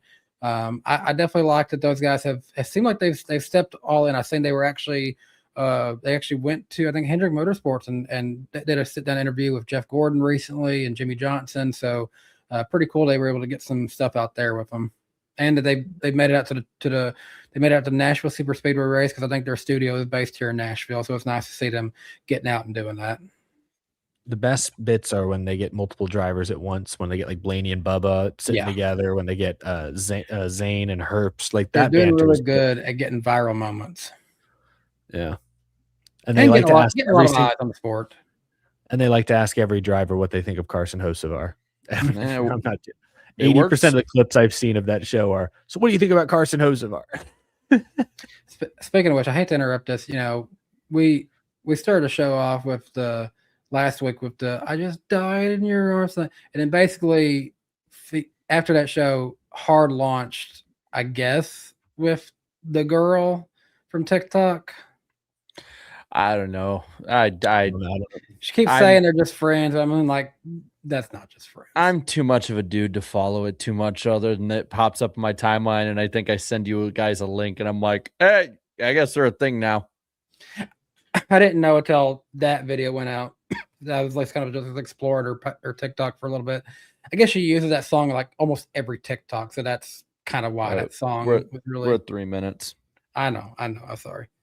Jeffrey King, Elliott, if in stock market, it's going down. Good evening. Irvin Alvarado, the preview thumbnail is perfect. Joe Logano laser, evil eyes, like is a good a thumbnail. Galactus trying to eat planets. Also NASCAR or Lex Luthor. His chase odds are up. Yep. A couple more here. Indy Carson versus NASCAR. Hey everyone, all you need to do is pick drivers from Joe Gets Racing and Team Penske first. Hendrick Motorsports or 2311 Racing third and fourth. Ignore the rest of the field since they don't win often. I mean, you're not wrong. Let's go to two more here to both from Alex Lupton. We'll finish with that one. I was at North Wilkesboro, and it was great until I had to leave early because I felt really sick. Bums me out that I also missed my favorite driver winning. But hey, other than that, saw some family, and I went to Kyle Busch's memorial. Well, that's nice to hear. You at least got to do that. Hope you're feeling better, Alex. And appreciate the $20 support there. Also said, plus I saw the North Carolina Racing Hall of Fame in Mooresville and the North Carolina Transportation Museum. That is a must if you ask me. I need to go to the North Carolina Transportation Museum because I heard there's a lot of train stuff there. I need to go check that out someday. And I have been to that Hall of Fame in Mooresville, and it's pretty cool. It's small, but they pack a lot of cool nostalgic stuff in there. Very cool. Man, guys, Jared, did you get the text on your phone last night that we were in like a flash flood warning? No, I didn't. But I'm not surprised whatsoever. I was running and it was starting to get dark, and all of a sudden it started not being dark. Yeah, well, yeah, we definitely we were in a flash flood warning, but before that, it was definitely the lightning round in the sky. Honestly, Danny's like underselling it. You're completely right. It was literally the whole sky around where we were at. Me and Claudia was at the movies watching Moana, but I was just getting like, you could hear the people who was in the theater. Our phones was doing the like emergency flash flood warning right now. Okay, so we talk about the NWP Clips channel. We have it down below. We hit 1,000 subscribers, guys. I believe we agreed August 3rd, Monday, we would do our Q&A deal. I believe that's the date we landed on, right? Sounds right. Tentatively, yes. Yeah. So for anyone who's wondering about that, it'll basically be one long super chat stage break, I would say, except you don't have to pay super chats on it. We'll just go live on that one. So if you want, down below, subscribe to that channel, because we connect these anyway. So if you're subscribed to that one, even if for some reason you're not subscribed to the three of us, which why would you do that? You can still see the show. So there's plenty to look forward to as well on that side of it. The Gabe Hart Spire JGR lawsuit is set for February 1st at the moment, and is estimated to have a trial time of 9 days, which is perfect, because if they have a Monday night clash leading up to the Daytona 500, it'll probably end right before we start the new season of the podcast. So perfect. They're just thinking of us the whole damn way. Kelly Earnhardt says that Justin Allgaier has confirmed to be returning to JRM in 2027 and beyond. Whether that means full-time is the beyond or not, who knows, but sounds like it. Todd Gilliland is returning to Front Row. Taylor Gray is returning to JGR O'Reilly. Goodyear is going to be debuting a new tire design in 2027, larger letters, new logo, new eagle, all that. For NBC and USA, they put out a bit of an information dump today. The prime production team is going to be the same one again that's going to be for NBC and USA, though Versant, which is USA Network's parent company, and NBC are completely different companies now. They will be working under a loose umbrella together, but USA Network is going to be doing all the productions. Trevor Baines jumping on as part of the talent. But an interesting note here is, while 4 races are on NBC, the production and marketing is all going to be having it called NASCAR on USA Network, and is seemingly working on separating NBC's name and the NASCAR brand a little bit. Take that what you will. And then kind of a few other things here. One, next week, we should know the dates and everything for the NWP 400. We got the scheduling for the most part lined up, and tomorrow night, I think John said tomorrow night he can let me know what the logistics are looking at, and we can get the dates to you on all of that. So be sure to come on out next week to Eric's channel, and we'll let you know. We'll let you know when our annual event will be. And with that, that is the lightning round. Very good lightning round. Let's get straight into some headlines. Yeah, why not? I can't find the damn thing for it. Guys, practice? We talking about practice? There are plenty of reasons I can be happy for this, and I am very happy about this. I think it's the right move, but just watch the bottom line real quick, because I need to improve upon something, but I'm finally able to show everybody the way that all of my hard work has paid off. Just a little bit longer. Don't worry, it's coming. Oh man, it's coming. One more, maybe one more. There we go. No, another one. Another one. I'm in the top 20. Woohoo! I got first this week. Hang the damn banner. I need to make an admittance. I feel like I could have contended to take that one away from Jarrett, but I was an idiot and forgot to fill out the bottom head-to-heads. My roster was really good, but I forgot about the bottom head-to-heads. So literally, I finished 8th off of just my roster alone. To be fair, I didn't sub in one of the drivers for like one of my guys that finished bad. So like I left points on the table too, but still I got it. Hang the banner. Anyway, practice. Yes. I think we've all in different degrees been for this. I think it's for all different reasons though, honestly, in a lot of ways. So NASCAR, according to Jordan Bianchi, is set to double practice times most weeks from 25 to 50 minutes. It's still not the 2 hour, 2 to 3 sessions that we had when we were kids growing up, but more practice is a good thing. And supposedly they're not going to wait till next year to start doing it. Supposedly they're going to be starting this at New Hampshire. Well, they confirmed it today that they will. Okay. NASCAR had put it out, but I think it was Door Bumper Clear said this is basically a trial run for next year. And like, let's see how it all works out. And maybe next year we just have this as a permanent thing, maybe a longer practice in general or longer than this, who knows? But I just immediately, the first person I think of with this is Connor Zilic. That kid needs, and happy birthday to him, by the way, and Scott Dixon, who totally hasn't been in the NASCAR airwaves in any way this week. But wacky coincidence. Happy birthday, Connor Zilic, 20 years old. Yeah, that's right. I found it funny because I follow his dad, Jim, and Jim put like this picture collage, and one of the first pictures is baby Connor Zilic being held by the Hooters girls, which I was like, that is such a pro level dad move. But I feel like this is something that's really going to help a Connor Zilic, a Shane Van Gisbergen, people that need either more cup experience in general, or in Shane's case, more oval experience. You don't get testing. You're basically having to figure it all out in stage one. Now there can at least be a baseline come Sunday. And the other thing I like about it, I know there's been a lot of grumbling about how track conditions would change from Group A to Group B, and how, Group B, or I guess Group A, whichever one goes out first, usually is at the disadvantage. And that's usually the team's 20th on back in the points or in the stand, in the metric. So it's usually the teams that are struggling are often at even greater disadvantage during those abbreviated practice sessions. So putting everyone on track for the same 50-minute happy hour essentially sort of evens that playing field. So I think getting that variable, removing that variable from the equation is probably the right call.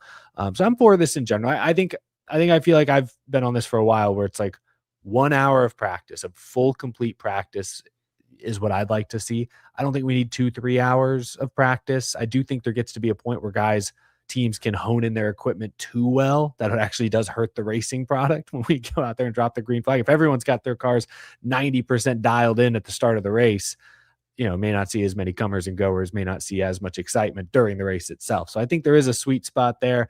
I think it's good that there's a little more on track content during the weekend. Again, 3 hours started to feel redundant, but a full practice is a really nice step. Where I'd say even if this is the final step, I think the only step they could take further from this is what they've maybe teased from possibly next season, is opening up like fuller practices to where you can go back to the garage, make massive changes, come back out. Because I think, and I didn't fully read NASCAR's press release today, but I think this year it's still going to be lined up on pit road. You make minimal adjustments. So, the one change that maybe they could make in the future is allow for more complete changes during practice if teams elect to go that route. But no, this is good on all other fronts. I'd say the only other thing that I would say outside of that, obviously, I think that's something they should make a big point of, because I'm okay with them trimming them out more and more. Just because, yes, the bigger teams are definitely going to hit it closer and closer. But I also do think that those middle and lower teams are also not going to be as far off either. So you're not going to have a track house that's running 30th for the first half of the race.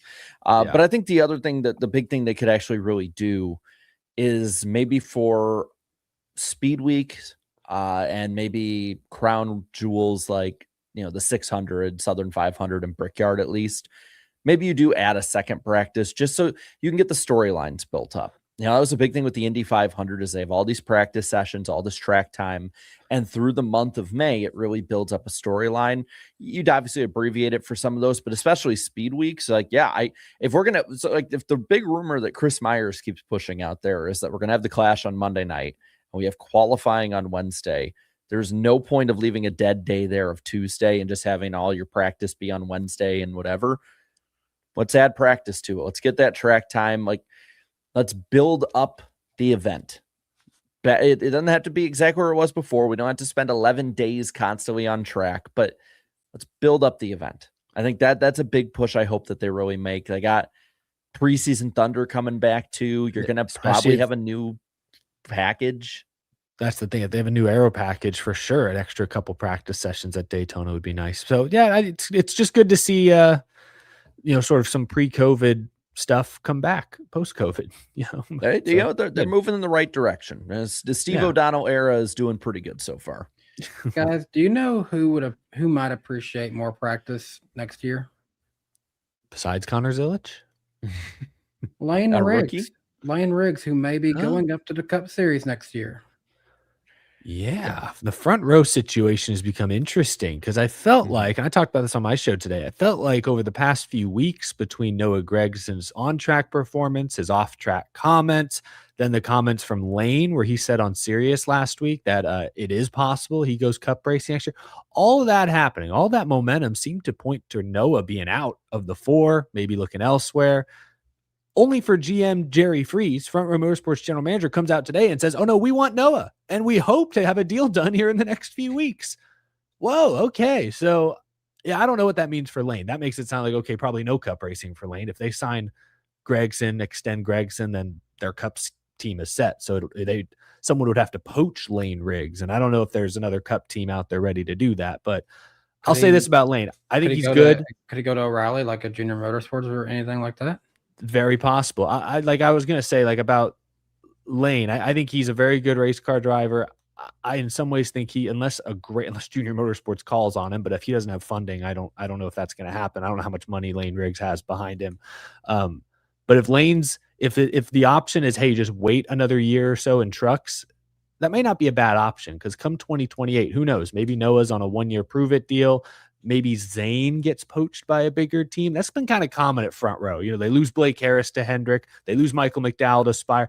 Like a lot of the bigger, more funded teams are kind of poaching the best people from Front Row. That doesn't seem to be slowing down. So maybe Zane moves on and the 38's open in a year or so. That could also be an option. Lane Riggs to RCR O'Reilly?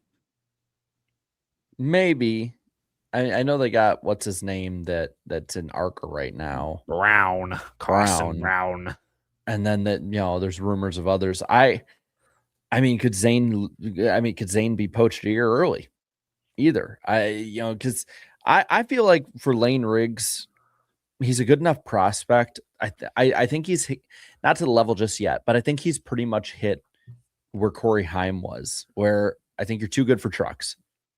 But I don't know if you want to just go to O'Reilly or if he follows the Carson Host of our path and in ways the Corey Heim path, and it's just better to go straight to Cup. I feel like he'd be better than Gregson, though. Maybe. That's a separate argument. I think Lane Riggs is a future Cup Series driver. I'm not going to say he's proven like Heim did that he's too good for trucks. I think he's proven he could be elevated to the O'Reilly level for sure. But he just got waxed by his teammate, Chandler Smith. Corey Heim never got waxed by his teammate at Tricon. So I'll say I think Lane's good, but I don't think he's a surefire star the way, Corey Heim was, or even Hocevar was doing things in the 42 truck that we didn't think were really possible. So I don't know. I think he's good. I think he's still a step away from being like a Cup contender. But I think a lot of it is the next gen is you got to get that seat time. As much as I love the O'Reilly series, in a lot of ways, it's almost, I won't say useless, but it doesn't not translate as well. No, it doesn't. I mean, and they keep talking, we need next gen experience. Well, the talk is he might be in the 36 a few races at the end of this year. Why would you put him in some Cup races this year and then bring back Noah, who is just floundering towards the back of the pack now? I was a little surprised when I heard Jerry Freeze's comments today, because I'd kind of in my head, I was prepared for Noah to check out and go elsewhere. Maybe RCR, maybe back down a level. Who knows? I wasn't sure, but I'm like, it doesn't sound like he's likely to stay at front row. But I mean, like, think of it like this. Think of it as a different team. Would Rick Hendrick just be out at a media thing saying, "Yeah, I hate Alex Bowman. I can't wait to get this idiot out of my car"? Well, if he had just come out and said, "Oh, we love Noah. Noah's been great," I'd be like, I'd say that. But no, he came out and said, "We hope to have something done in the next few weeks." Like, he said straight up, like, we expect him to be here for the foreseeable future. And he said, like, he literally said, expect something from us in the next few weeks. I'm like, whoa, okay. It surprised me, just because like you said, everything we have heard up until today has been, yeah, Noah's probably out. Maybe RCR, there's a Bass Pro connection. I mean, even Bob and Bianchi had both written articles with that being part of the scoop. So maybe it's just master manipulating, like Danny's saying, and you're not going to go out and trash him. And maybe he overstepped saying that, but I've never really heard of someone overstepping that far. Well, here's the wild card in all this, and then we can kind of move on. Is, like, Noah Gregson's got talent. You know, he won a lot of O'Reilly races. We also know he's got, we know throughout his career he has had funding. I don't know what that funding looks like today. I don't know how much money he has behind him now. I mean, I'm trying to think, outside of like Rush Truck Centers, what other sponsors from his Stuart Haas days have followed him over to front row? I'm not sure. Maybe that Miller Tech one, maybe I don't know what sponsors are Gregson sponsors. He has Long John Silver's on the car quite a bit. So I don't know if Noah's bringing much funding. Always been with front row because Bob is he's exactly. a franchise owner. And like, those really, if you see Long John Silver's or A&W, it usually means they ain't got a sponsor. That was my point, is like, he's got unsponsored races, but is he bringing in funding behind the scenes to supplement that? I don't know Noah's situation, but so the wild card in this is, what if Noah Gregson actually has multiple options on the table? What if RCR is an option? What if Freeze coming out and saying this was his way of being like, no, we actually want Noah here. He's putting pressure on Noah to sign with them. I don't know. Is this a leverage thing? Is this sort of a play to other teams, signal to other teams, hey, stop going after Noah, he's staying with us? Like, maybe Noah is more, like, the performance has not been good, but we all agree Noah's better than the recent results show. At least I think. I shouldn't say we all agree. I agree he's better than the current results would suggest. But maybe he's got funding. Maybe there's business stuff behind the scenes that makes him actually a kind of a catch in free agency. I don't know. That could be the big wild card in this, and we'll see. Maybe he ends up signing elsewhere anyways because he had other options. I don't know. Maybe he's the next driver to 48 for all we know. The Long John Silver's driver is a catch, eh? There we go. I tried to work that. Remember post Jimmy Johnson for like a week, Noah Gregson to the 48 was a real rumor. Remember that? God, yeah. I mean, that everyone to the 48 was a rumor. At one point, I think we were rumored to the 48. But isn't that where the pen emoji like meme originated? Was Noah to the 48? Was like he was trolling? Yeah. Anyway, that was it was either that or he signed an extension of Junior Motorsports. I think that's what it was. I think that's what it actually was. But at the time, everyone was like, "Is he trolling? There's no way he's going to the 48." I think that was for like a week, an early Twitter meme. Well, moving on from that, let's talk a little bit about, we talk about some drivers of where they might be next year, but where will they be racing next year? What does the schedule look like? And more specifically, what could the All-Star race look like? Let's start off with that one. Jarrett, what can you tell us about the All-Star race? At this point, it's all it's all rumors for the most part. I think Gluckcast and DVC talked a bit about it, and there's some stuff that aligned and some stuff that didn't. So they did say it will more than likely not be anywhere that is not an SMI track, and it won't be Bowman Gray more than likely, and not Dover, because that's going to be a points race. Then multiple times and rumors have brought up New Hampshire and Las Vegas mentioned by name, as well as possibly North Wilkesboro, but it sounds like by how they talked about it, that's iffy. Nashville Super Speedway, which might make more sense because of the Dover connection between the two with SMI and everything. Maybe they literally just swap the dates. I just hate for Nashville Super Speedway to lose a points race. Yeah. I don't think it deserves to have one taken away. Honestly, I just I'm going to go back to what I said in May and what I've said in June. Why do we even need an all-star race at this point? Let's just have a 37th points race. The Clash is basically the all-star race. I just... And if I can say, I'm fine with the all-star race, but I don't know if I like the weekend we have it. I think I would love it if it broke up in between the last race of regular season and first race of Chase, right in the middle of those. That's a new idea. I Yeah, don't 20 know.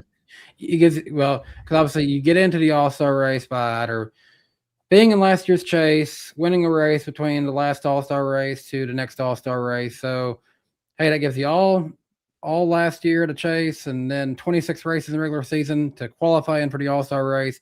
Have a little fun in the all-star race, and get back to business going for a championship after that. The only issue is that Fox has that race pretty much dialed Well, in. they can get the heck over it. We'll redo it. Now you're speaking my language. I'm all for getting rid of Fox to begin with, or we can start the conversation there. But I feel like it's played out. I mean, we basically have 2 all-star events. Why do we need 2 at this point? At least that would give it a better gap in between those 2. Well, both all-star events that we have completely played out what they originally were meant to be. They're looking to try and get the Clash one at Daytona at least back to it. But like the eligibility now is chasers, winners, and pole winners, and anyone with a vowel in their name gets in. Like, have a pulse, you make it. Congratulations. Yeah, so let's just have one. Let's have a 37th points race. That the grind of the points paying season is really popular with fans right now that we brought back the Chase. We have the narrative part. I mean, even when I was a kid and the all-star race was still good on a regular basis, I wasn't looking forward to it because I'm like, man, I was really getting into the points battle, and like we're finally getting into a groove of things, and it's like, oh, we gotta have the all-star race before we get the 600. And that's when the all-star race again was good on a regular basis and wasn't getting shifted to any track that they just need to dump it on. If it goes to New Hampshire again, just kill it. Just stick a fork in it. It's done. You've done your part at that point. Frankly, if it goes anywhere but North Wilkesboro, like of the realistic options, I think you just make it a points race. Make it like an all-star Nashville, which you could do under the lights. Nashville's a cool town. You're 45 minutes outside of town. Like I just make it a points race if you're going to do anything besides Wilkesboro or Charlotte. North Wilkesboro. Or Charlotte. I guess for Charlotte. A year you can get that hype up at least. And how would you guys feel about, here's an idea. People have talked about getting rid of this one for a little bit. Let's sacrifice Bristol spring date to give them their spring date being the all-star race. We go back to Bristol for the all-star race. I don't think so. Just because it's going to be too warm for temperature to be an issue for the tires. You're not going to have a lap traffic being like, that's what to me, that's what I really liked about North Wilkesboro is lap traffic really shooks things up at different points, even when you're not looking at Alex Bowman's deal. So like I think that was the big problem with Bristol when we all went to see it in 2020. And that's when Bristol was still really a good product with the car. Like, and it wasn't temperamental to whether if it would be a good race. I'd rather have Bristol as a points race. It's going to be half full regardless. We might as well have it half full and actually mean something. Like I'm played out on the all-star race. An exhibition before the season is fine with me. And we can, and maybe you do one over the winter, like overseas, if you really want to expand really bad or something. Yeah. I thought it was interesting, and I think it was in the Glutcast. They're not going to Atlanta, my Texas, it sounds like, which I guess I'm okay with. You know what? Texas is its own thing. I think that everyone who's complaining about it being bad is basically just repeating a meme from the Gen 6 era at this point. Like, yeah, sure, that first one wasn't good, but like it's facts. Do I prefer Texas as it is now compared to how it was like 2016? No, but it's its own thing. It's getting racier. The track is wearing down. Let's just leave it be and see what it turns into. I guess I'm just like, I just really wish that I could go back to 2020 or 2021, whenever they started this project, and be like, do it to Texas instead. Yeah. Just repave Atlanta, keep some of that charm. and fix Texas, because right now you got Daytona, Talladega, Atlanta all serving the same market essentially. So I'm like, it'd be nice to have a super speedway west of the Mississippi in a big market like DFW. But now they've done Atlanta. I feel like don't touch Texas. Hypothetical thing here. If they do it to Texas, they're not. So I know, but if they had, I should say, if they had done it to Texas, let's do the hypothetical on that. That's more what I was going for. Do they give Texas 2 dates at that point, which it might actually be able to sell a shit ton of seats for more than Atlanta, or B, does it stick as one date and you open up like the backstretch and turn grandstands, because they're still having 90 to 100,000 in that place now. I mean, I think the current Texas can hold around that many based on recent estimates, and they're almost selling it out as is now. And now you make it the hottest ticket on the schedule. Like, I feel like no matter what you do, Texas is a marquee date at that point, like Atlanta. Maybe it's also just hot as hell. So you'd have to either put it back in its like April and November slots like it used to be. I don't know. Night race in the summer. I mean, Atlanta's pretty damn hot too. It was 105 degrees today. So even a night race, you're there during the day. I don't know, man. We actually cooled down slightly here. It got more like just highs in the 80s. At the storms we had last night kind of brought a slight cold front with it. Yeah, we were cooking there for a minute, but it's feeling a lot better. What were the other track things we want to talk about? I know Dover is safe. It sounds like Kentucky, Dover's safe and sounds like it's going back to a points race. Yeah. Kentucky, both in the spirit of the schedule and almost literally yesterday, not safe. Yesterday it almost got took out by a tornado. I think one dropped like literally a mile south of it. So I saw somebody went past there and it didn't get any damage. I did see there was a really funny Reddit post where someone goes, Marcus Smith smiling at the prospect of Kentucky being hit and attacks right off. Then it crosses it out. The massive insurance claim from that. And then it shows Marcus Smith upset that Kentucky Speedway left in one piece. Honestly, shoot, he might have been like, damn it, that would have been some cheap bulldoze costs. Almost had it. We were on the verge of greatness. I mean, so they did bring up that they would need like state funding, like North Wilkesboro got to bring it back up. And the reason that North Wilkesboro got state funding was part of the COVID relief package. And unless we have a world-changing pandemic event again, I really doubt we're going to have 10 to 15 mil sunk into Kentucky. As you guys know from what I talked about with my visit there, it's in a lot worse shape than you'd think. I'll be only 6 years removed from its last race. So yeah, and the local area too. I mean, they're already voting. There is nothing up there. There is nothing up there. Well, they're voting on rezoning it, and they've already had meetings where they're pushing to sell off the land and demolish it. I mean, it's not done anytime soon, but there's so much money the SMI can get from selling that land, and they're not using it. I don't know why they wouldn't. It could have done. I feel like just naming alone, it could have had a better shot had they just called it Cincinnati Motor Speedway, because it's much closer to the Cincinnati market than it is anything else. Okay, you guys not being from where I grew up at, if you think of Kentucky, what are some cities in Kentucky you guys might think of? Immediately, I think of Sparta. Louisville. Yeah, right? Louisville, and that's somewhat close. But what's the capital of Kentucky? Isn't it like Frankfurt? Is that right? Frankfurt, and Frankfurt's probably one of the smaller state capitals you'll ever really see.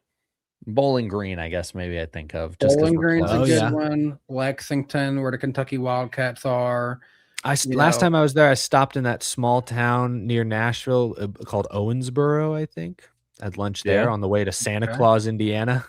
But yeah, there's a lot of places, and Kentucky's a really big state, but this is the most out of the way. You're darn near leaving Kentucky you can possibly get. It's closer to Ohio than it is most of the rest of the state of Kentucky. It would have been better had they just called it Cincinnati Motor Speedway. Cincy Speedway. Sounds cool too. or Louisville Speedway. One of those two markets is what they really should have targeted, not the state of Kentucky. Because I mean, where I grew up near Middlesboro, Kentucky, about as southeast as you can get in the state of Kentucky. I mean, it was still like a 4+ hour drive to get there, So it's not like it was down the street in Kentucky. Yeah, and honestly, when I've driven past there on the way to Cincinnati, it's sort of like nothing. All of a sudden, you look off to your left, you're like, "Oh, damn! There's a racetrack there." Yep, it's huge from the highway, but that stretch of interstate between Cincinnati, Ohio, and Louisville, Kentucky is the most nothingness you'll see in an interstate. No, I mean, just everything about the track that SMI did for 15 years was just horrible planning. I mean, and I think that's more than the racing ultimately what killed it. I don't even know if they would have done the Atlanta thing to it instead. I don't even know if that would have been enough to save it. Yeah, because Atlanta's close enough with Hampton and the greater Atlanta area, and Texas, if they did it, it's in the Fort Worth, Dallas area. Like, I think you're right. I think you're completely right on that. It's a shame to see a racetrack go through this, but it's just that is like the most boom period product I think we could see a track go through of like, you build it, they will come. We'll get 70,000 for a bush race. Don't worry about it, kind of thing. Like, it's just insane how different things are. Well, speaking of things being different, NASCAR video games are definitely different than the way they used to be when we were growing up. But NASCAR 26, the sequel to the iRacing console video game, put out the first dev diary this week. So we got some new details revealed about it. First things first, we saw Kyle Larson doing a burnout on the aircraft carrier, and that was kind of symbolic a little bit because the burnouts that we saw in San Diego was more of a teaser as compared to being a big selling point. A lot of people was just thinking like, did they literally just add burnouts and repackage NASCAR 25? No, there's a few more things that they've added to it. In regards to the career mode, door bumper clear has been added in with the Dale Jr. download. So we're going to see some more content to kind of add into the realism of your story, if you will. And that's kind of an interesting note. Yeah, I mean, it's kind of small little things to add in that, like, you don't have to add those things. So that's fine. It's not really something that's going to like make it bigger for me to jump on, but there also are some other big things. I mean, we're getting a gameplay trailer a week from now, which that was kind of popped up out of nowhere. Yeah, and I'm excited about the standalone chase mode that they announced. I that's what I used to do sometimes. That used to be very fun to do that. I think we actually had a few periods where we brought like a PS2 to one of our hangouts, and we did that for a little bit. Remember who we raced as? Didn't want to commit to a full season. So we did one as Biffle. I can't remember. We won a championship as Biffle. I remember because I got us wrecked at Atlanta. So we kept passing the controller of everybody who was there each race, I think. Yeah, and I had spun it and still managed to spin it around backwards and come home fourth. But yeah, I agree with the Eric. I mean, it's kind of the argument for people that wanted to bring back the chase to begin with, is that it's big enough that there's a nice sample size with it and a variation of tracks, but it's small enough that you can condense it down. Yeah. But it still feels like a full season. Some really big things, though, that this is a really good selling point, which might make me definitely want to hop on and get this one when it comes out. The different kind of varying dynamic tracks we're going to have for both medium and long length races. Because sometimes, like, I don't know about you guys, when I hop on and play it, I like hopping on like a truck race and running like 50%. Like, I don't really want to do a full 100% race, but 50% truck race is not a good length for me. But the track will be able to rubber up, lines will open up for different runs, and something that definitely the last game didn't really have an advanced setup mode. Apparently this one, setup gurus are going to be able to have a field day in this one from what we've been told about it.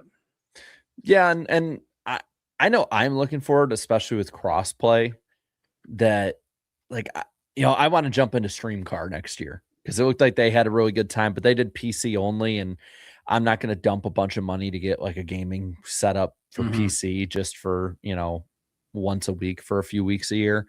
But between the track changing, I think it's something that is a real leap forward. You know, when I talked about it last year, my big thing was like, let's get the basics, the skeleton, let's just get everything in place. And I think last year was a good launching off point. This is another one of those things where there is a clear step being taken game to game. And they stress that out a lot in the dev diary. And when I was there last year in Charlotte, like there is not, oh, we're just doing it. Like we're listening to what you guys are saying, but we're not just flying out of the seat of our pants doing things that the comments are saying. We're adding that to the long-term plan. There's a 2-year plan, a 5-year plan, a 10-year plan for what they want to do with it. And we haven't really had that foresight since a lot of these people were working with EA back in the day. So I think that is a huge thing people should look at. Because I've seen a lot of people be like, there's not enough changes. And I don't think people realize like this ain't like F1 where there's like 3 years between their games to make big changes. Like the fact we're getting this many year to year is huge compared to what we had before. And we're focusing on the right things. They're focusing on the overall gameplay. It feels like I see Napa Racing fan said he would love to see challenges again. But really, when did Thunder challenges really come out? Do we know which version of EA Sports those would have come out? Because EA definitely focused on other stuff before they got to that. I feel like I think they were in like 03 and 04, but I don't know what other years. I'll be honest, I was like 4 or 5 years old at that time, so I wasn't playing them all that much. So Thunder 03 might have been one. They definitely had a few other. They had a Thunder 2002, and they had just like NASCAR 2001, NASCAR 2000, stuff like that before then. So I think people are saying it was 03. So that's when they could start that. And I know they had them in 04. I think they might have even had something like that in 05 as well, but maybe they stopped after 05. Something like that would be interesting just to kind of relive some big moments of the NASCAR previous seasons. And also just one more thing before we move on from this one, AI DNFs will be in the game. And one great thing is I hate road courses on this game. Track limits for road courses are being loosened up big time as they need to be, because it's kind of ridiculous that you can't run a proper racing line at a lot of these tracks. Yeah, I mean, you put like one bit of your wheel over the racing surface and immediately you have to stop and let like half the field by. So honestly, just it's a game. Let's just forget that. Let's not even have that. That's my opinion on it. Because I used to love in the Technics versions of like NASCAR game 2011, running Watkins Glen and doing like what basically Marcus Ambrose would do, and just running as far out, coming out through there, going over to Rumble strips. Like that was fun. Oh yeah, I'm looking forward to it. I don't think I'd pre-order unless I had a reason to. What is the point of pre-ordering unless you're going to pay the extra to get it early? Just buy it, download it. That's all you got to do now. Yeah. Like I might get it early simply just for like the review and maybe doing a stream or two that week, because it's supposed to release Bristol week. The 15th, I think, is the gold edition. And then the 18th, it's releasing the night of the O'Reilly race that weekend. I think I can't get the appeal of pre-ordering a digital game. Like what are they going to do? Run out of downloads? I mean, come on. Yeah, I agree. Man, we got a lot of media stuff to talk about this week. It's weird. Usually it's just on track stuff. Yeah, heading to Southern California. No, we're not talking about Auto Club. No, we're not talking about the LA Memorial Coliseum. No, we're not talking about San Diego. We're talking about Hollywood. Because apparently we finally have some legitimate information suggesting the moving forward of Days of Thunder 2 could actually be happening with Tom Cruise actually getting involved. Well, yeah, he's gonna be starring in it. But the question I have is the director. What his exact like position? Is he a driver? Is he an owner? I don't think we know that or anything, do we? Yet. Well, seeing how we don't know, but seeing how he's like friends with Jeff Gordon, I wouldn't be surprised if he follows that route. So we already knew it was a Jerry Bruckheimer film, and that's the ones that produced F1, Top Gun Maverick, Pirates of the Caribbean. He did Amazing Race back in the day. Black Hawk Down, Remember the Titans, the original Days of Thunder. Like you go back decades. The director is what catches my eye. And there's two movies that I really liked from this director, but they do not fit at all what I would think would be a Days of Thunder kind of tone. Right. Warm Bodies, which was a rom-com zombie movie. It's actually not that bad. I liked it. And then 50-50, which has Joseph Gordon-Levitt and Seth Rogen. I think Bryce Dallas Howard is in it. Yeah, she's in it. And that one is like sort of a comedy, but also has really serious scenes. Like, it's a really good movie. If you haven't seen 50-50, I highly recommend seeing it. But I don't know how that plays into doing a version of a Days of Thunder mixed with, Top Gun Maverick mixed with F1 the movie. I think he's a good director, so like I'm not going to raise alarm bells, but I have to admit I saw that and I'm just like, really? In some ways that might be a good thing that he's not directed like Fast and the Furious or some other racing car movie or something, because now at least it's less likely to be like super derivative of something we've already seen. Like it's already let's put it this way, it's already Bruckheimer and Cruise. Cruise just rebooted a successful nostalgic 80s franchise, Top Gun Maverick. So he's doing that again.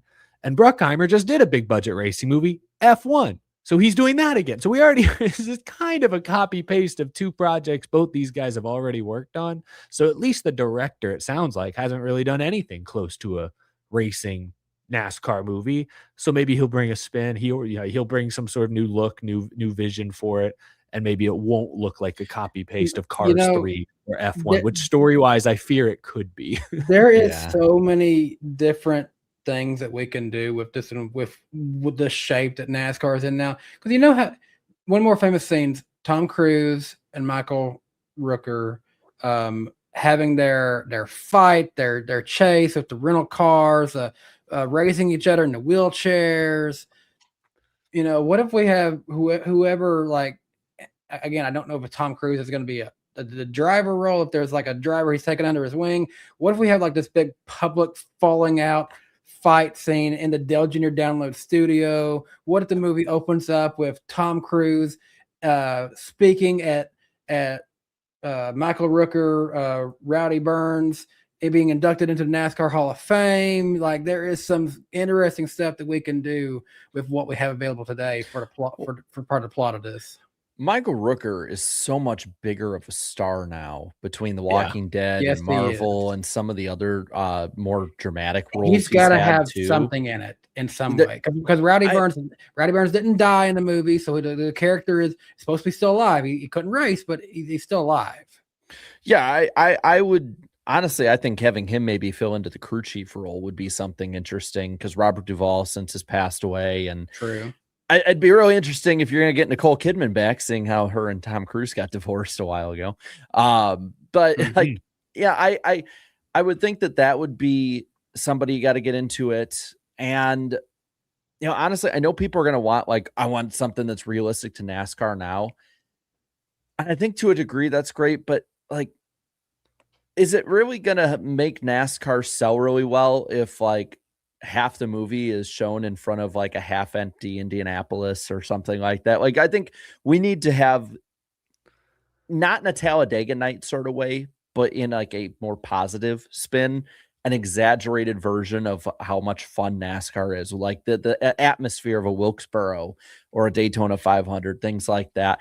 I saw one of the rumors, because of the same producers, similar writers, a lot of the same people working on it, is that I think his name is Sonny Hayes, Brad Pitt's character, either having a little like pop-in kind of cameo, or maybe even having a small part in general in the movie. Could be a crossover, because the two of them have talked about something like that. That would be wild if you made it like its own cinematic universe kind of thing. The motorsports cinematic, the MCU, the motorsports cinematic universe. I'm just saying that would actually be pretty cool. I'm not gonna lie, because those are like the two dudes that, Speed Racer to make a cameo, get Herbie the Love Bug to make a cameo. Is Lindsay Lohan around? Let's petition for an Eric Eastep Out of the Groove Camille, you're interviewing Tom Cruise for whatever he's doing, and you piss him off. I would do that for free. At the end of the credits, at the end of the credits, it says Cole Trickle will return in Avengers, whatever it is next. It'll be in the final movie. It's just called Indy, because that's like, they got to have like that Cole Trickle, Sonny Hayes. They attempt the double. That's the final of the trilogy. Oh my God, that would the actually MCU trilogy. That would actually, I mean, that would be an interesting spin. That could be something add into the movie, honestly, because Tom Cruise has worked with Jeff Gordon for a few years now. He was in Charlotte when Kyle Larson ran the double the first time. Like, that could be a legitimate story beat. Like, I don't know who the young driver of I don't know, like Glenn Powell, let's say. I don't know who the actor they'll get for it is. Probably. But like, can Glenn Powell get here before they start the race? Like, because we're in the championship hunt and we'll be eliminated from the championship in May if you do the NASCAR rule side of it, if he doesn't get back and start this race. I don't want to muddy it too much. At the end of the day, the F1 movie was big, dumb summer fun. I kind of want that to be what this is. That's what Top Gun Maverick was. That's kind of what Days of Thunder was back in 1990. Like, just a good movie that takes NASCAR seriously, paints it in a more positive light, perhaps than other films have. That'd be awesome. For as fans of the sport, it'd be super cool to see modern day stock cars up on the big screen, done well. Have a NASCAR movie at the, nominated for Oscars the way Feel F1 it in your was. chest. Like, it doesn't have to be a NASCAR heavy movie, but it would just be cool to see NASCAR as an epic backdrop. Here's just me looking up this article here from IMDb. So the way I best see this, Tom Cruise, yes, he's Cole Trickle, but I see him fitting into the role as like, he's a NASCAR owner at this point. He's something like that. He's like Jeff Gordon, and there's this young driver he's got to take under his wing. I just looked up this American male actors under 40, and what they have number one is Timothy Chalamet. Of course, there's no way I could never believe him as a NASCAR driver. Yeah, the next person is Gaten Matarazzo. Is that the kid from Stranger Things with the curly hair? Maybe. It is. It's Dustin Henderson. Yeah. No, I could not see that. Here's another one from Stranger Things. Yeah, come on, gosh. Yeah, Timothy, and then the next four are all Stranger Things actors. They need something to do now. Stranger Things, basically. They need some work now. Glenn Powell was on here as number 12. There's not really that many movie stars anymore, so you could really mold a character around somebody like that you're not even thinking of. There's not really somebody that outside of Glenn Powell that I can even think of as somebody that's like a household name. Here's actually an interesting one. You guys probably have seen him in a few things, may not know it. A little bit older than you'd think, but Josh Hutcherson said he was born in 1992, so he's in his early 30s. I literally watched Hunger Games last night. That's really wacky. You would bring up Josh Hutcherson. Yeah, he's on here as number 19. He's someone that wouldn't be too mad about playing a NASCAR person. Here we go. Here's Pete Davidson at number 16. Oh, hell yeah. Yeah, give him a 5-minute scene talking about how his dad died on 9/11, and he'll take any role. This one's not too bad. He does that a lot. This one's not too bad. Austin Butler. Oh, he's the one that played Elvis, right? Yeah, he did Elvis. I could see that one working. I could see him having like the cool factor, but the stuck up factor too. With it, like I could see him playing that well. He could play a villain in that movie. Yeah, he could. He could play the Jackson Storm character. Yeah, he could. I like that. That'd be a good idea, man. Here's a few. We're doing Bruckheimer's job for him now. Here's a few that feel like they just don't work, even though they're technically in this under 40 range. Evan Peters, Michael B. Jordan, Miles Teller, Zac Efron. None of those would work. Michael B. Jordan could slip into the role that he had for Creed. Yeah. Continuing on an old franchise, taking the reins. Oh, it's wide open. I hope they take every avenue possible to just do something off the wall, crazy cool. Oh, and this was just a list of American male actors. You of course have like Tom Holland and some people who maybe like. There's a lot of British actors that can do a phenomenal American accent. Yeah, I mean, I'll be honest. I don't want the main hero driver to be somebody I've seen in a big movie before either. You want it to be someone who can like have a breakout role in a way. Tom Well, Cruise yeah. has that part covered.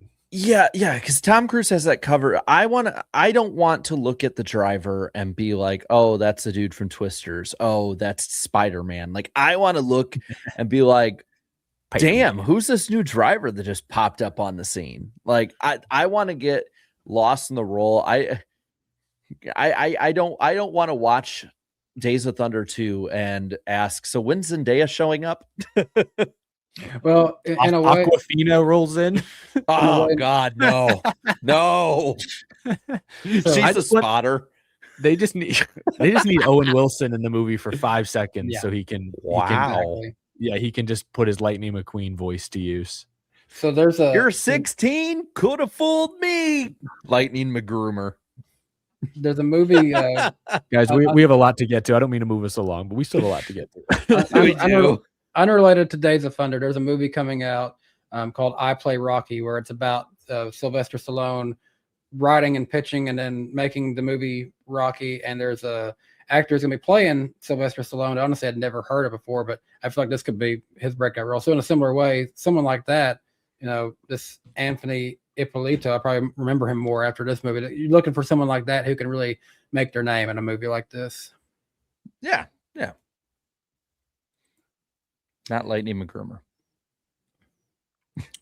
I like Owen Wilson. Yeah. I just love that SNL skit. Owen Wilson is a great actor. Liked him in the Loki series playing Mobius. Wow. That does it for headlines. Do you guys want to have some fun? Sure. Let's keep each other accountable as we talk about the NWP predictions. Each host will make 2 NASCAR motorsports or show-related predictions. We try to keep predictions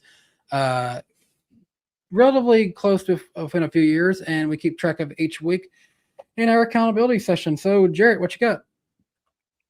Nothing. And Nothing there's no at money all. in here. And there's no money in here. Oh, dang. And there's no money in here. Easiest week of graphics I've ever had. Dang. Meaning No Jarrett's change. still leading for the year, 60.47. Eric, you're at second, 46.15%, and I am an even flat. Riley Herbst, 35%. And overall, Jarrett, you're leading 40.52%. Eric, you are at 34.4444444444%. And then I am rounding out 32.777777777777777777%. This is not the night to be dragging on the numbers longer than they need. You're right. How's it already 9 o'clock? Oh my gosh. I'm already leading off here. So I will say this, at least one of these 3 drivers will end up winless this year. Kyle Larson, Christopher Bell, and or William Byron. So at least one of those drivers ends up winless, you say? Yeah, one or more of them. That's a good prediction. I like that one. Yeah. It's like it feels the way the year's gone, it feels layup-y, but it's not a guarantee. No, not at all with how much Hendrick is turning it on, and Bell is still pretty damn good. Kind of going off of one of our recent conversations. So I think North Wilkesboro will be on the schedule next season, but I'm going to call it now. I think North Wilkesboro will be the all-star venue next season. Okay. Joey Logano will finish top 8 in the end of the chase. We'll reset things. They're getting it going. He will at least finish in the top half of the chase, top 8. Damn. Let's see. With practice, more than likely being much, much bigger next year, I'm going to go off on a big limb. Corey Heim will finish top 10 in the 2027 points. I'll go there. All right. Okay. All right. Shoot. Put him up, bro. Whoa. Okay. Take it easy, bro. Yeah, just take it easy, man. You're looking a year in advance. I'm just going to look at this weekend. Kyle Larson has finished first and second since returning to the Brickyard 400. I predict he will get his third straight top 5 at Indy this weekend. Right now, the top 4 of the Cup Series standings are within 134 points of each other. And I say that by the end of the regular season, the top 4 will actually be within 110 points of each other. All right. Good stuff. Good stuff. Good predictions. No layups. Yeah. And a few of them were kind of setting up to be future ones, at least in my case. Oh yeah. Speaking of, it's time for another segment here. Random driver of the week. Yeah, random driver. So we broke even on the repeats, by the way. We've had 2 repeats. Danny got one and Eric got one. So I don't want to hear Jack squatting bitching about it. We got our evenness here. Where the score is still 3 apart, 46-43.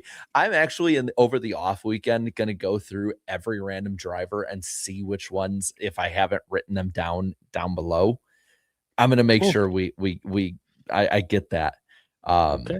That way, because people take it serious. They're like, I don't want to hear a repeat. And it's like, well, obviously it's still a good game because it went down to the wire again. Yeah. But sure, whatever. It's more an indictment on Danny and I that it still takes us so long to get a driver that we've already gotten. We're a bunch of dummies.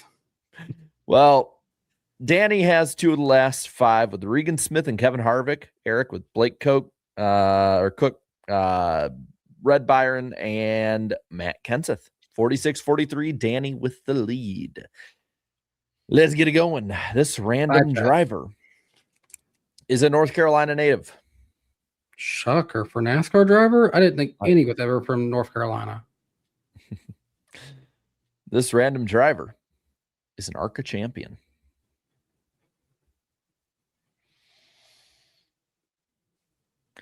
This random driver held the title as the youngest ARCA champion for a decade.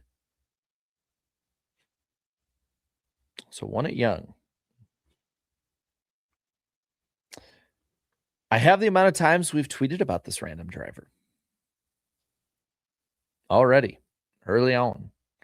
I tweeted 4 times about this random driver. Danny did 18 times. And Eric, fitting that we talked about Days of Thunder, 46 times. Good night. This random driver has made 302 Cup starts. I don't think this is right. I'm going to throw out Chase Elliott. Chase Elliott. Okay. Because this random driver is winless in Cup. Oh, wait, he's not from North Carolina. That was a stupid guess. Why did I waste Yes, it that was. guess? I'm not going to stop you there. This random driver made 165 O'Reilly Series starts.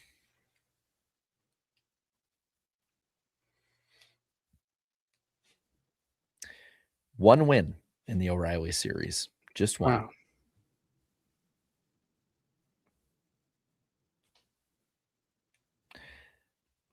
Let's see. This random driver had 3 top 5 points finishes, though, in the O'Reilly Series.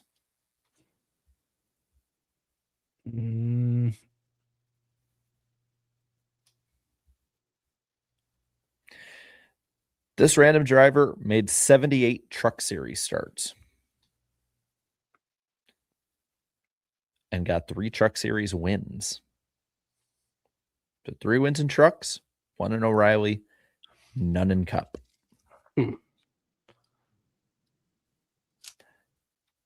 This random driver has driven only in Chevrolets and Toyotas.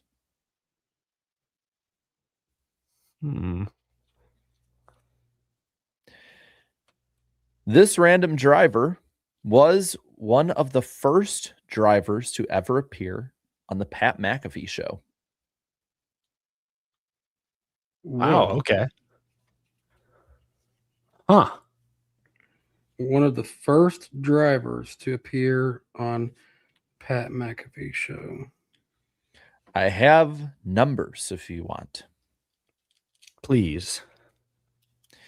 This random driver ran the numbers 02, 3, 4, 6, 7, 9, 10, 12, 13, 14, 16, 21, 23, 25, 31, 32, 33, 41, 42. It's Ty Dillon. I'll stop you right there. Ty Dillon. Correct. As soon as I heard 41, I remember that ARCA car.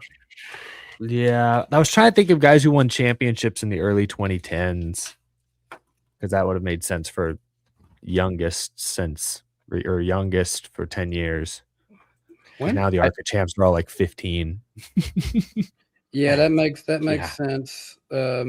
Yeah, he did have a stretch where he finished top 5 in the O'Reilly series there for a while. Yeah. I figured it was fitting this week, being the end of the in-season challenge. Yep. The good one. I was starting to pick it up as soon as I heard 3, I was like, okay, not many racing guys have got to drive to 3. So, and then I saw the 13 and 14. I remember him substituting for an injured Tony Stewart back in the day, and then drove the 41 ARCA car. And he did briefly drive for JGR and O'Reilly. So that's where the See. Toyota came in. I was thinking the Toyota came in when the one race I saw him race for 2311. Oh, he did that as well, didn't Yeah. he? Mhm. Oh. Mm. That was also part of period where he was with JGR, wasn't it? I think so. I think so, yeah. Yeah. But still, I mean, that'll be a trivia question one day. All right, let's hit into Indy. Let's do it. Alrighty. This weekend, Cup Series will be running new right side tire. Casey Mears will be in the Beard number 62 Cup car. Corey Heim will be in the 2311-67. Daniel Dye will be in the Live Fast 78 car.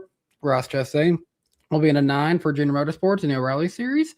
Roger Carruth will be in a 32 for Jordan Anderson. Nick Sanchez will be in a Peterson number 87. Chase Elliott will be in a Junior Motorsports 88 truck. Harrison Burton will be in a 5 truck for Tricon.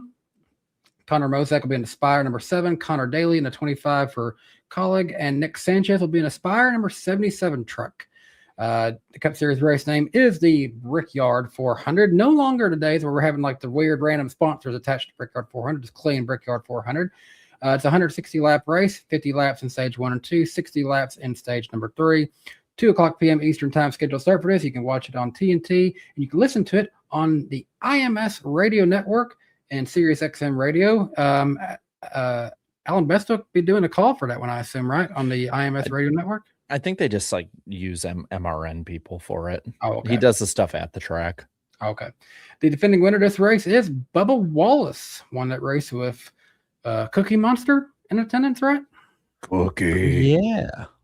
The O'Reilly Series race is the Pennzoil 250. It's a 100-lap race, 30 laps in stage 1 and 2, 40 laps in stage number 3. It'll start at 4 o'clock p.m. Eastern time. You can watch it on the CW and listen to it on the IMS radio networks and Sirius XM radio. The defending winner of this race is Connor Zillich. The Truck Series race name is the So it is a Craftsman- piece. No, they didn't have the name listed until the entry list came out yesterday. It's a T-Sport 200 now, but they didn't have a sponsor for sure listed in until yesterday. Okay. Well, it's a 200-lap race, 60 laps in stage 1 and 2, 80 laps in stage number 3. That one's going to start. Is this Friday night? This one's running? Yep, 8 p.m. Eastern. Friday night at 8 p.m. Eastern time. Watch it on FS1 and Fox 1. You can listen to it on the NASCAR Racing Network or Sirius XM Radio. The defending winner of this race is Lane Riggs. And we got some forecast for you guys. It's about time we have a weekend with mild weather, except for being a touch warm Sunday as NASCAR takes on Indy. Weather looks good for the truck race at IRP, with temperatures cooling from afternoon highs in the upper 70s. A very spotty shower is possible during the afternoon, but expect good weather for race time. Saturday is as perfect as it gets with mild temperatures, some clouds, and light winds out of the southwest. Sunday will be warmer, and there is a chance for passing light showers with the heat of the day. Rain chances will be 20% at worst, so just enjoy this Brickyard 400.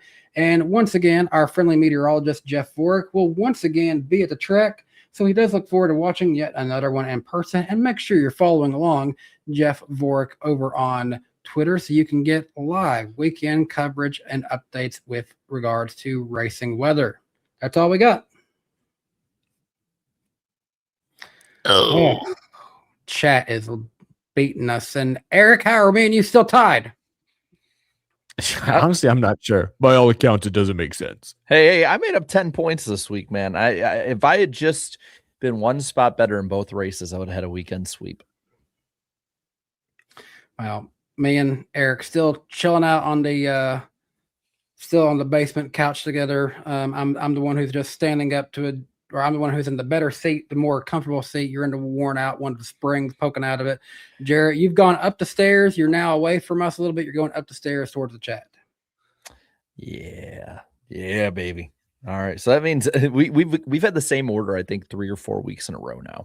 We have. So that Not being good. said, Eric, who are you going to waste your truck series pick on? Who's going to win a truck race? Gonna waste my pick? Are you kidding me? I mean, nothing's changing, so we're all wasting it apparently. Well, I was like 30 something points back at one point, so we're making some progress. I am going to go with Lane Riggs. I think he gets one back Shocker. after losing. I'm a little surprised he went with that one. That's a big one there. I know, real out on a limb. You know what? We picked on this guy a little bit earlier. I'm gonna actually go. I'm gonna go with Tyler Ankrum this week. I had him wrote down even before we started talking about him. Seriously? Yeah. As your second pick? Yep. Okay, give me Caden Honeycutt. Damn. Things can go wrong. Caden Honeycutt can wreck, things like that. I feel blessed. Where's is God gonna smite me? What have I done? Like this is too good. I got. Why would you let him have Caden Honeycutt, Danny? Why would you? Feeling generous. All right. I don't know. Tyler Ankrum's due for his win again. No, he's doing about 5 years. Chat wants a 38. Chandler Smith. All right. Watch, we're all laughing. I'm gonna get it right. I'm gonna get it right them now. Chandler Smith. They should have been stuck with Tyler. Gosh damn. Okay. All right. I want to get it right because everyone's laughing at it. No, I'm gonna go on record. This is the most sure I've ever been of any of these picks on this podcast. There is no chance Tyler Ankrum is winning on Friday night. Wait, you're more sure than the Ty Dillon pick a few years ago from the chat. Oh, okay. You know, true. Okay, I was probably being slightly. This is one of the most sure predictions I could say. Watch. Anyway, Chandler Smith, Lane Riggs, Caden Honeycutt gonna wad it up, and Tyler Ankrum gonna go around them all, sitting there in fourth somehow, and he wins the race. You know, I guess that is true. That is true. Ankrum doesn't have to win the race. He could just finish third, and all of our picks wreck. That's very possible. Yeah, that could happen. Yeah. Okay. I've seen it happen. Just because he's my pick to win doesn't mean I necessarily say he will win. But you're not selling it well, man. Yeah, with the number 2 pick, you're supposed to pick someone who can win. All right, I'll make up for Indy O'Reilly series. Eric, who you got winning that one? I got Allgaier. Yeah. But there's a couple good Cup guys in here too, so it's I'm gonna go Chase Elliott on this one. Fair enough. I don't know. I feel like this guy is due because this team's been good, different OEM, but I'm gonna go with Sam Mayer. I thought about Indianapolis, same package, good here regardless of team in general. So I'll go with 41. I'm probably going to regret it, but every time I pick him, when I think he's going to do really well, he sucks. And then every time I don't pick him, he goes out and leads a bunch of laps and wins. So no, if I had the third pick, I would have probably taken Sam Mayer. Actually, that's a good value there. Chat is all over the place though, kind of. They are, yeah. I think 00 is the one I said, but that's come from one person. It's just the same person over and over. Yeah. No, there's a few more now starting to come in there. He might be rallying the troops. He's convincing people. They're going with 00. They're going with Sheldon Creed. Sheldon Creed. Let's get that win, number 2. I can't believe seeing Peter coming in there last second too. I'm surprised they didn't go Jesse Love, but they went with Sheldon Creed. So he's gonna suck. Sucking in the Cup Series race. I'm gonna go Brad. RFK's slipped a little. I'm gonna go AB, Alex Bowman. Damn, that's low hanging fruit. Allow me to go lower. Connor Zilic. Oh, not on his birthday? Happy birthday, Connor Zilic, 20 years old. Yeah, I think the chat's split between both of those, but I see more for 88, so I'll give him Connor. Happy birthday. Oh, dark horse. So I'll say this. I thought about picking this guy to win the race. I think he will probably finish top 5. So I'm going to go and use him in my dark horse. I'm going to say Bubba Wallace. I'm in a similar boat because I wouldn't be shocked if he wins it somehow, but I see top 10, top 5 being more likely. I'm going to go Carson Hocevar. I'm going to go with the guy who has been in contention both years for victories at Indianapolis as my dark horse, Brad Keselowski. Chat is overwhelmingly going with the Todd father, Todd Gilliland. The Todd father. All right. Eric, who will win the Brickyard 400 at Indianapolis Motor Speedway? So I hate this because all the data says pick Kyle Larson here. But Kyle Larson has been pissing me off the last 3 weeks. He keeps spinning himself out, wrecking himself, miscommunication, whatever happened on pit road. If that was his fault, Zill's fault, I don't know. But 3 straight weeks they've run into trouble. So I really, really, really have a hard time picking Kyle Larson. He hasn't won a race in over a year. So I'm going to go with another guy who's in arguably an even greater slump right now. I'm going to go with Tyler Reddick. I knew that was coming. Torn between 2 guys who are in a little bit of a slump right now, but I mean, this is their that track. would help. That would actually help me because I have a prediction that he would win at least 2 crown jewels this year, and this would be one of them. So that would help me. And I actually had him as my second pick because I thought you were going to take my number 1 pick. So I'll go for number 1 pick, Denny Hamlin. How has this bounty become of me and come to me? Kyle Larson. I'll take him. Fair enough. We took everyone the chat wanted. Woohoo! So I got my number 2 pick, my number 3 pick, and then my number 1 pick for these series. Oh, that's looking like a Blaney. Yeah, I mean, there's some 54s, but it's one guy. Yeah, it's just one guy doing 54. It's Blaney. Yeah, I'm gonna be honest. This was my top 4 list of the Spencer guys. going fine, Blaney. Not Christopher David Bell, 4 years old. One guy goes, chat wanted 77. It's like, yeah, it sure looks like it. Oh, all right. So that we got our picks. All right, let's finish up with the super chats. We ended off with 2 from Alex Lutz. We're picking up on Ryan, PSU fan. HMS this season reminds me of the 2010 season where only one driver won. Granted, Johnson had more wins in that season than Elliott this season. Gordon, Martin, and Jr. were winless. Yeah, that was a rough year for Hendrick. APC, Elliott's bad luck is due to end. Hopefully a good run and finally winning a crown jewel race this weekend. I don't see it happening here, bud, but I like the way you're thinking. Calypso, lay your destruction, my child of evil. Destroy NASCAR's legitimacy once and for all. Joey Lagooner. Chris John, it sucks that one of Kyle Busch won't be able to see something that he had been vocalizing for so hard to bring back more practice. Yep. Oh yeah, it is a shame. Alex Lepp said, looks like Danhausen's attempt to uncurse Zilic failed. That's right. If you guys didn't say, NASCAR Chasm paid good human monies to WWE's Hall of Famer legend Slammy Award-winning Danhausen to uncurse Connor Zilic, and it has failed so far. Need to pay more human monies. Fandom Empire, if Noah Gregson stays a front row motorsports, could Riggs go to Colic 10 and Dodge? I don't see that happening. Didn't his dad drive for Dodge at one point? His dad drove a 10 Dodge. Oh, you're right. A 10 Dodge. Now it has to happen. Pay him whatever he wants, colleague. Valvoline, leave Hendrick and go back there. We need to have you back.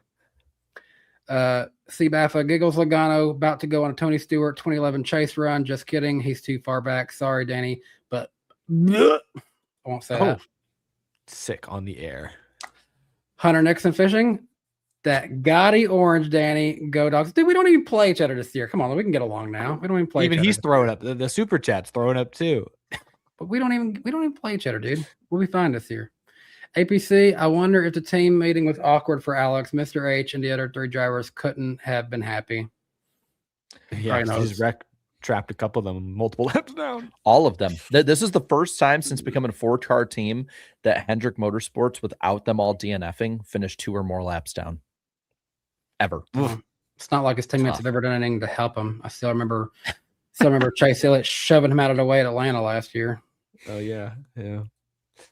Fandom Empire, do you think the rumor of Dodge Colic working on a modified version of the old Dodge Penske R6 PA engine are true? Makes sense in terms of second time. So this weekend, there is a team meeting or team media meeting scheduled for this weekend at Indianapolis Motor Speedway. Not made clear at all who the team is. A lot of people think this could have something to do with Dodge and Colic making an announcement this weekend. It's Friday morning at 11:45 Eastern time.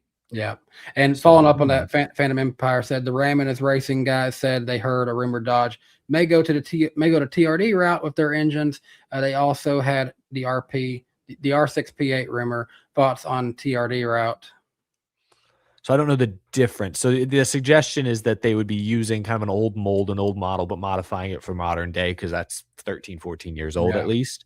Or TRD, who just kind of, what did they do? Did they just start from scratch? They just made their own thing. But TRD was different because literally they have nothing to work off of when I started in 07.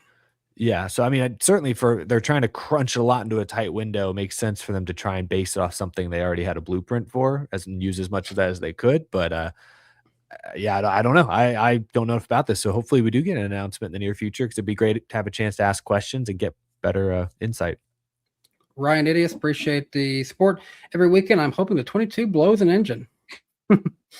Very nice. Stephen Gibson was at Wilkesboro. Be a day I'll always remember. Glad you had a good time, Stephen. SD Savage Bowman makes one mistake and the whole race goes to hell. Leave it to him. Below the apron, Alex Bowman was that driver on the highway at the last second, realizing he's about to miss his exit and comes across oncoming traffic to take his exit. Too bad Tyler was that guy he ran into. I get it. I'd post that meme from Family Guy, but then I'd have to take sensitivity training. Don't be that guy cutting across 3 lanes of traffic, folks. We've all seen that guy. Don't be that guy. Calypso alert. This podcast must get 200 likes, or how many do we have? On 152 on my end. Oh, I don't want to go to the locker. Like up the all three hosts that like button. The locker. Like it. We need at least 200, or else we're going to the locker. Eric Oliphant, appreciate the support with FRM. Pretty much saying they are signing Gregson. Do we see Lane maybe run a limited schedule in the 36, or maybe go looking to another team? Again, we don't know that's the case until something's for sure. So we don't really have enough to go off of on that one just yet. Again, I feel like if he waits a year, he could have a seat in 2028 at front row. But yeah, if another team wants him, I'd listen for sure. But they have rumored that he should be making a few starts in 36 before the end of the year, which would be good. Good seat time. Alrighty. Fred Dog, it's over, Eric. Logano has the championship locked up. The dreaded curse of the even year is real. Shun the non-believer, Charlie. Shun. Shun the non-believer. Shun. If he can go 15. Awaken. It's like the Undertaker. It's a mummy. It just come out of its coffin. Oh my God, they took my kidney. 15th to first would be crazy if he can do that. Really 17th to first before North Wilkesboro. Rowdy 8 diecast. Logano and Denny being friendly was unexpected. Just short track racing, man. Sometimes it's good, sometimes it's bad. Pac-Man 79, maybe Kenza pulls a Martinsville and takes out Logano to keep the winning percentage before it's all over. Matt started way later than Logano too. Go Brewers. I sense a Wisconsinite in the chat there, which is great to see another Matt Kenseth fan. JQ's at 98. Sorry, not sorry, Danny, for the memorial. God. Ross Crashtain. Put that away. My channel. Don't show that crap. I can't wait. No! I can't wait to watch my driver, Alex Bowman, at North Wilkesboro. Froze my Quinn House shirt on instead. Oh, brutal. Brutal. The Zillionaire. Happy birthday, Connor from the Zillionaire. Blow out the candles while you kiss the bricks, CZ. Whoa, that's bold. That's brave. Bold and brash. He did win. Xfinity Series last year. So he has kissed the bricks, right? Yeah. Yep. Chris John, welcome to Unk City, Zillich. I'm 20. Same age. You're now both Unks. Ross Garstein, one slot open. Do you keep Wilkesboro or Chicagoland? Chicagoland. I'm sorry. I got to go Wilkesboro, and I know where Jarrett's probably going to go. So it's my selfish side says Chicagoland. My balanced brain says Wilkesboro. It's on my channel. It's on my channel, so I win at Chicagoland. Well, it is. Okay. Yeah, well, it's 2 against 1. Fred Dog 81. It's Kyle Petty. Why are we taking him? Hey, when you're the son of a 7-time champion, whether you're Dale Jr. or Kyle Petty, your opinion's still going to matter to a bunch of people. Kyle Petty's been in basically every facet of NASCAR: driver, media, team ownership. Like, the dude knows what he's talking about. I get people don't like him for being brash, but for every time that he might have a way off the wall thing he says, he has a calling Danica Patrick in advance in 2010 and everybody getting pissed and then ending up right. Yeah. And remember, all of his takes are, like Jarrett said, rooted in years of experience. So, I mean, it's fair to at least listen to him, but that sometimes you disagree. Yeah, I disagree, but Hunter Nixon Fishing, and I agree with this one a lot in regards to the TNT run of things. Bringing Marty Smith back was a big plus for me. Also, I really like Jay McMurray as an analyst. Yeah, bringing Marty Smith back into the NASCAR world, man, you can tell he's missed it. I wouldn't mind. He does his show on the SEC network. Him and Ryan McGee, and Ryan McGee also had a big presence in NASCAR for a long time. I wouldn't mind if both of those guys was doing some more NASCAR stuff together next year. Maybe even extending them to the Prime group as well. I've really enjoyed having Marty Smith back in the NASCAR world. He's great in the college football world, but you could tell he missed the NASCAR world. I'm glad he's got to be back into it this year. Yeah, he's been good. I feel like he's been a little awkward, a little sometimes clunky in like the studio host role, but I think he's loosened up a bit. I know he's really good in like an interview setting. So if we get more of that too, I think he'd be really nice. Yeah, definitely want to see him get some more seat time, if you will. I mean, it's a transition. Can't lie, between the college football realm and the NASCAR world. So, David Bell, easy nail on the grandpa and on David, y'all. Christopher ties total Penske drivers in top 5s. Okay, there you go. Damn. JMT, in my opinion, bring back North Wilkesboro was a mantra in NASCAR for so long that we got young fans asking for North Wilkesboro back, not realizing what the racing would actually look like. That's fair. That's fair. Yeah. A lot of people just like reaching a point like, I just want to see it. That's all they really wanted it. It's like Bigfoot, Chandler Smith to the 10. He drove the 13 before. I don't see that one happening. If he's got enough money, but I don't know if he does. Brandon, everyone, it's an even year. All right, I get it.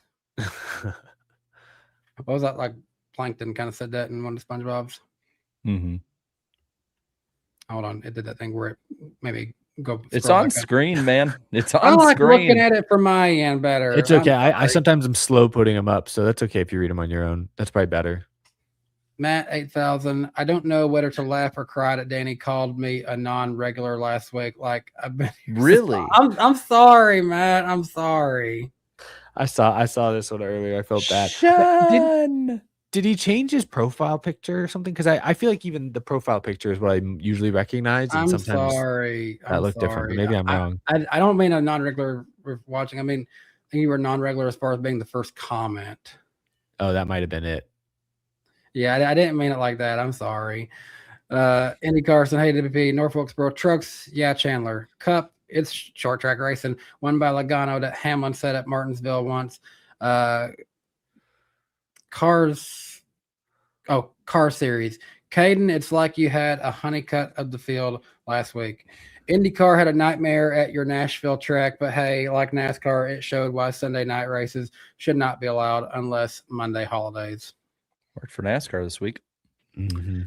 Van Boney Sports, Eric, I have 2 of your Panini autograph cards and would like to get one to you as a gift. Do you have a place to send fan mail? How could we go about it?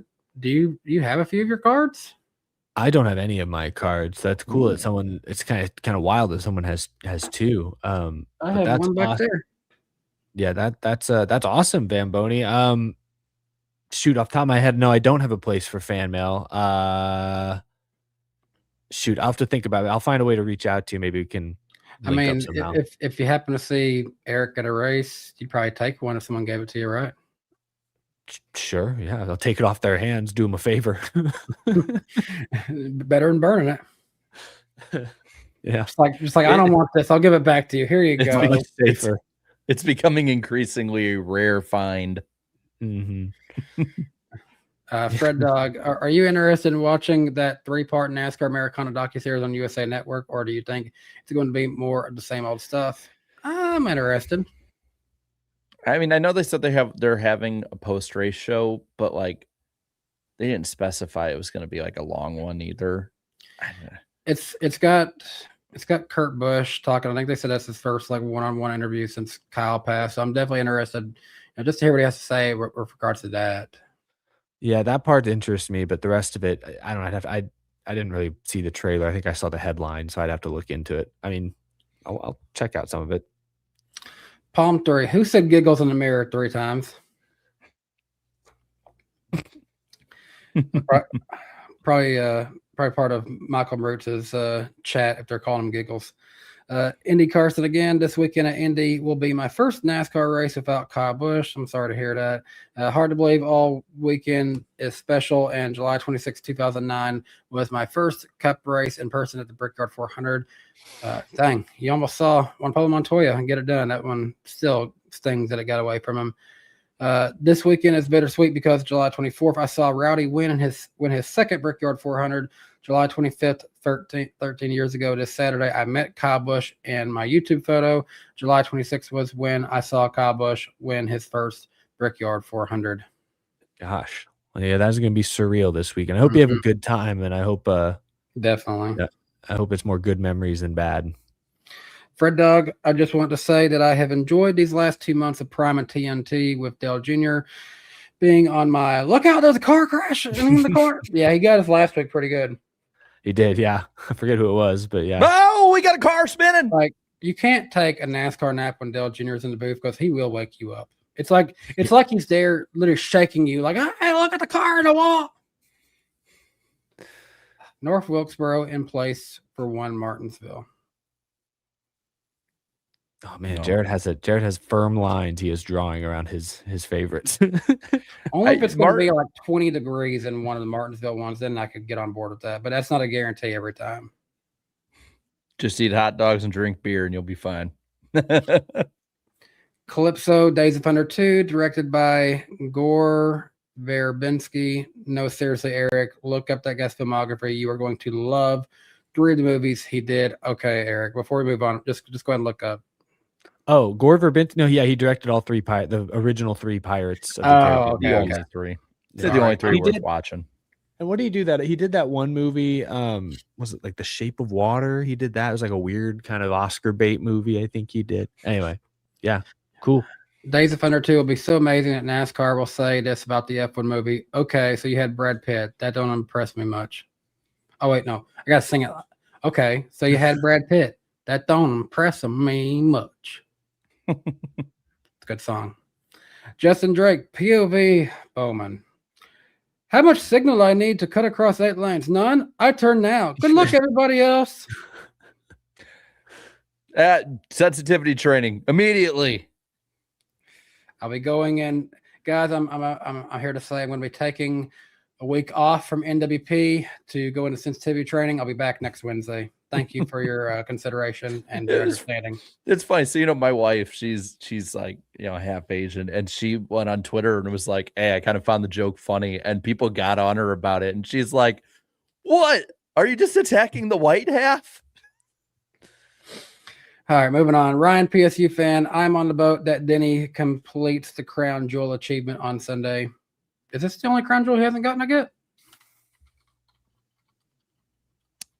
Yeah. I don't think he has this one. Yeah, this is the one he's won Brickyard 400, won Daytona 500 3 times. He's won the Coke 600. I considered Bristol Night Race a Crown Jewel as well. Yeah, I guess he's the only one. I can't remember one he's won. Alex left. Now we need a Survivor Series 2005 meme with Joey being Undertaker coming out of a casket and Denny Hamlin acting like Randy Orton scared crapless. Yeah, that's a classic one if you guys have never seen that one. Bailey Reichert, appreciate it. That race felt like a mid-2010s domination race from Joey, and him being cheered doesn't feel right. Guess him winning less does that to getting cheers. Sometimes he'll just appreciate a good butt whooping too, so... I feel like vibes are just good in general. Yeah, like people are just like happy for anyone these days, Okay, David, I like you, man. I'm not even going to read that because I'm literally just suffering from allergies, dude. Come on, dude. I'm not even going to read that. It's literally just getting late. My allergies are bothering me. I haven't had allergies. He's just kidding. Just for that, I'll say Christopher David Bailey's 4 years old. I'll play that one more time just because he said that. We need to get that as a soundboard for our show. I'll write that down right now.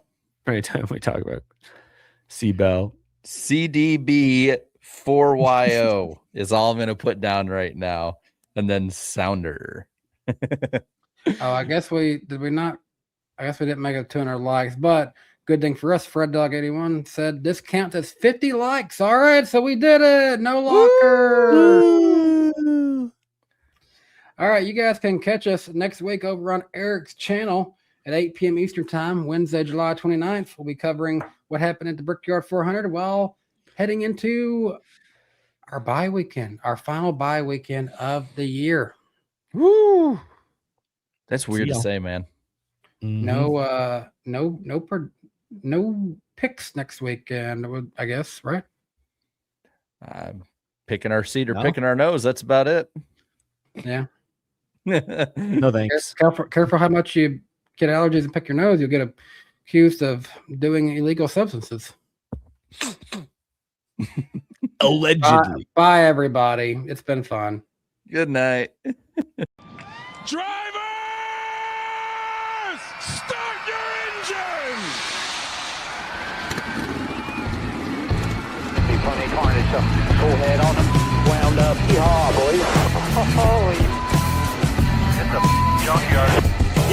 There's too much time hitting people. Chill a second. No gas, gotta hang off here. Don't overdrive. Just let me do my job. 10 times. I don't care if I wreck the whole field. I'm over him. He's just a moron. That was an absolute bullshit. Not clear. Awesome. I tell you, Mama ain't raising no. What the fuck are you doing out here? People are saying, just racing like idiots. I don't care. Just let me drive. What is he doing? This is embarrassing. What a clown show. Did you ever think you would see that?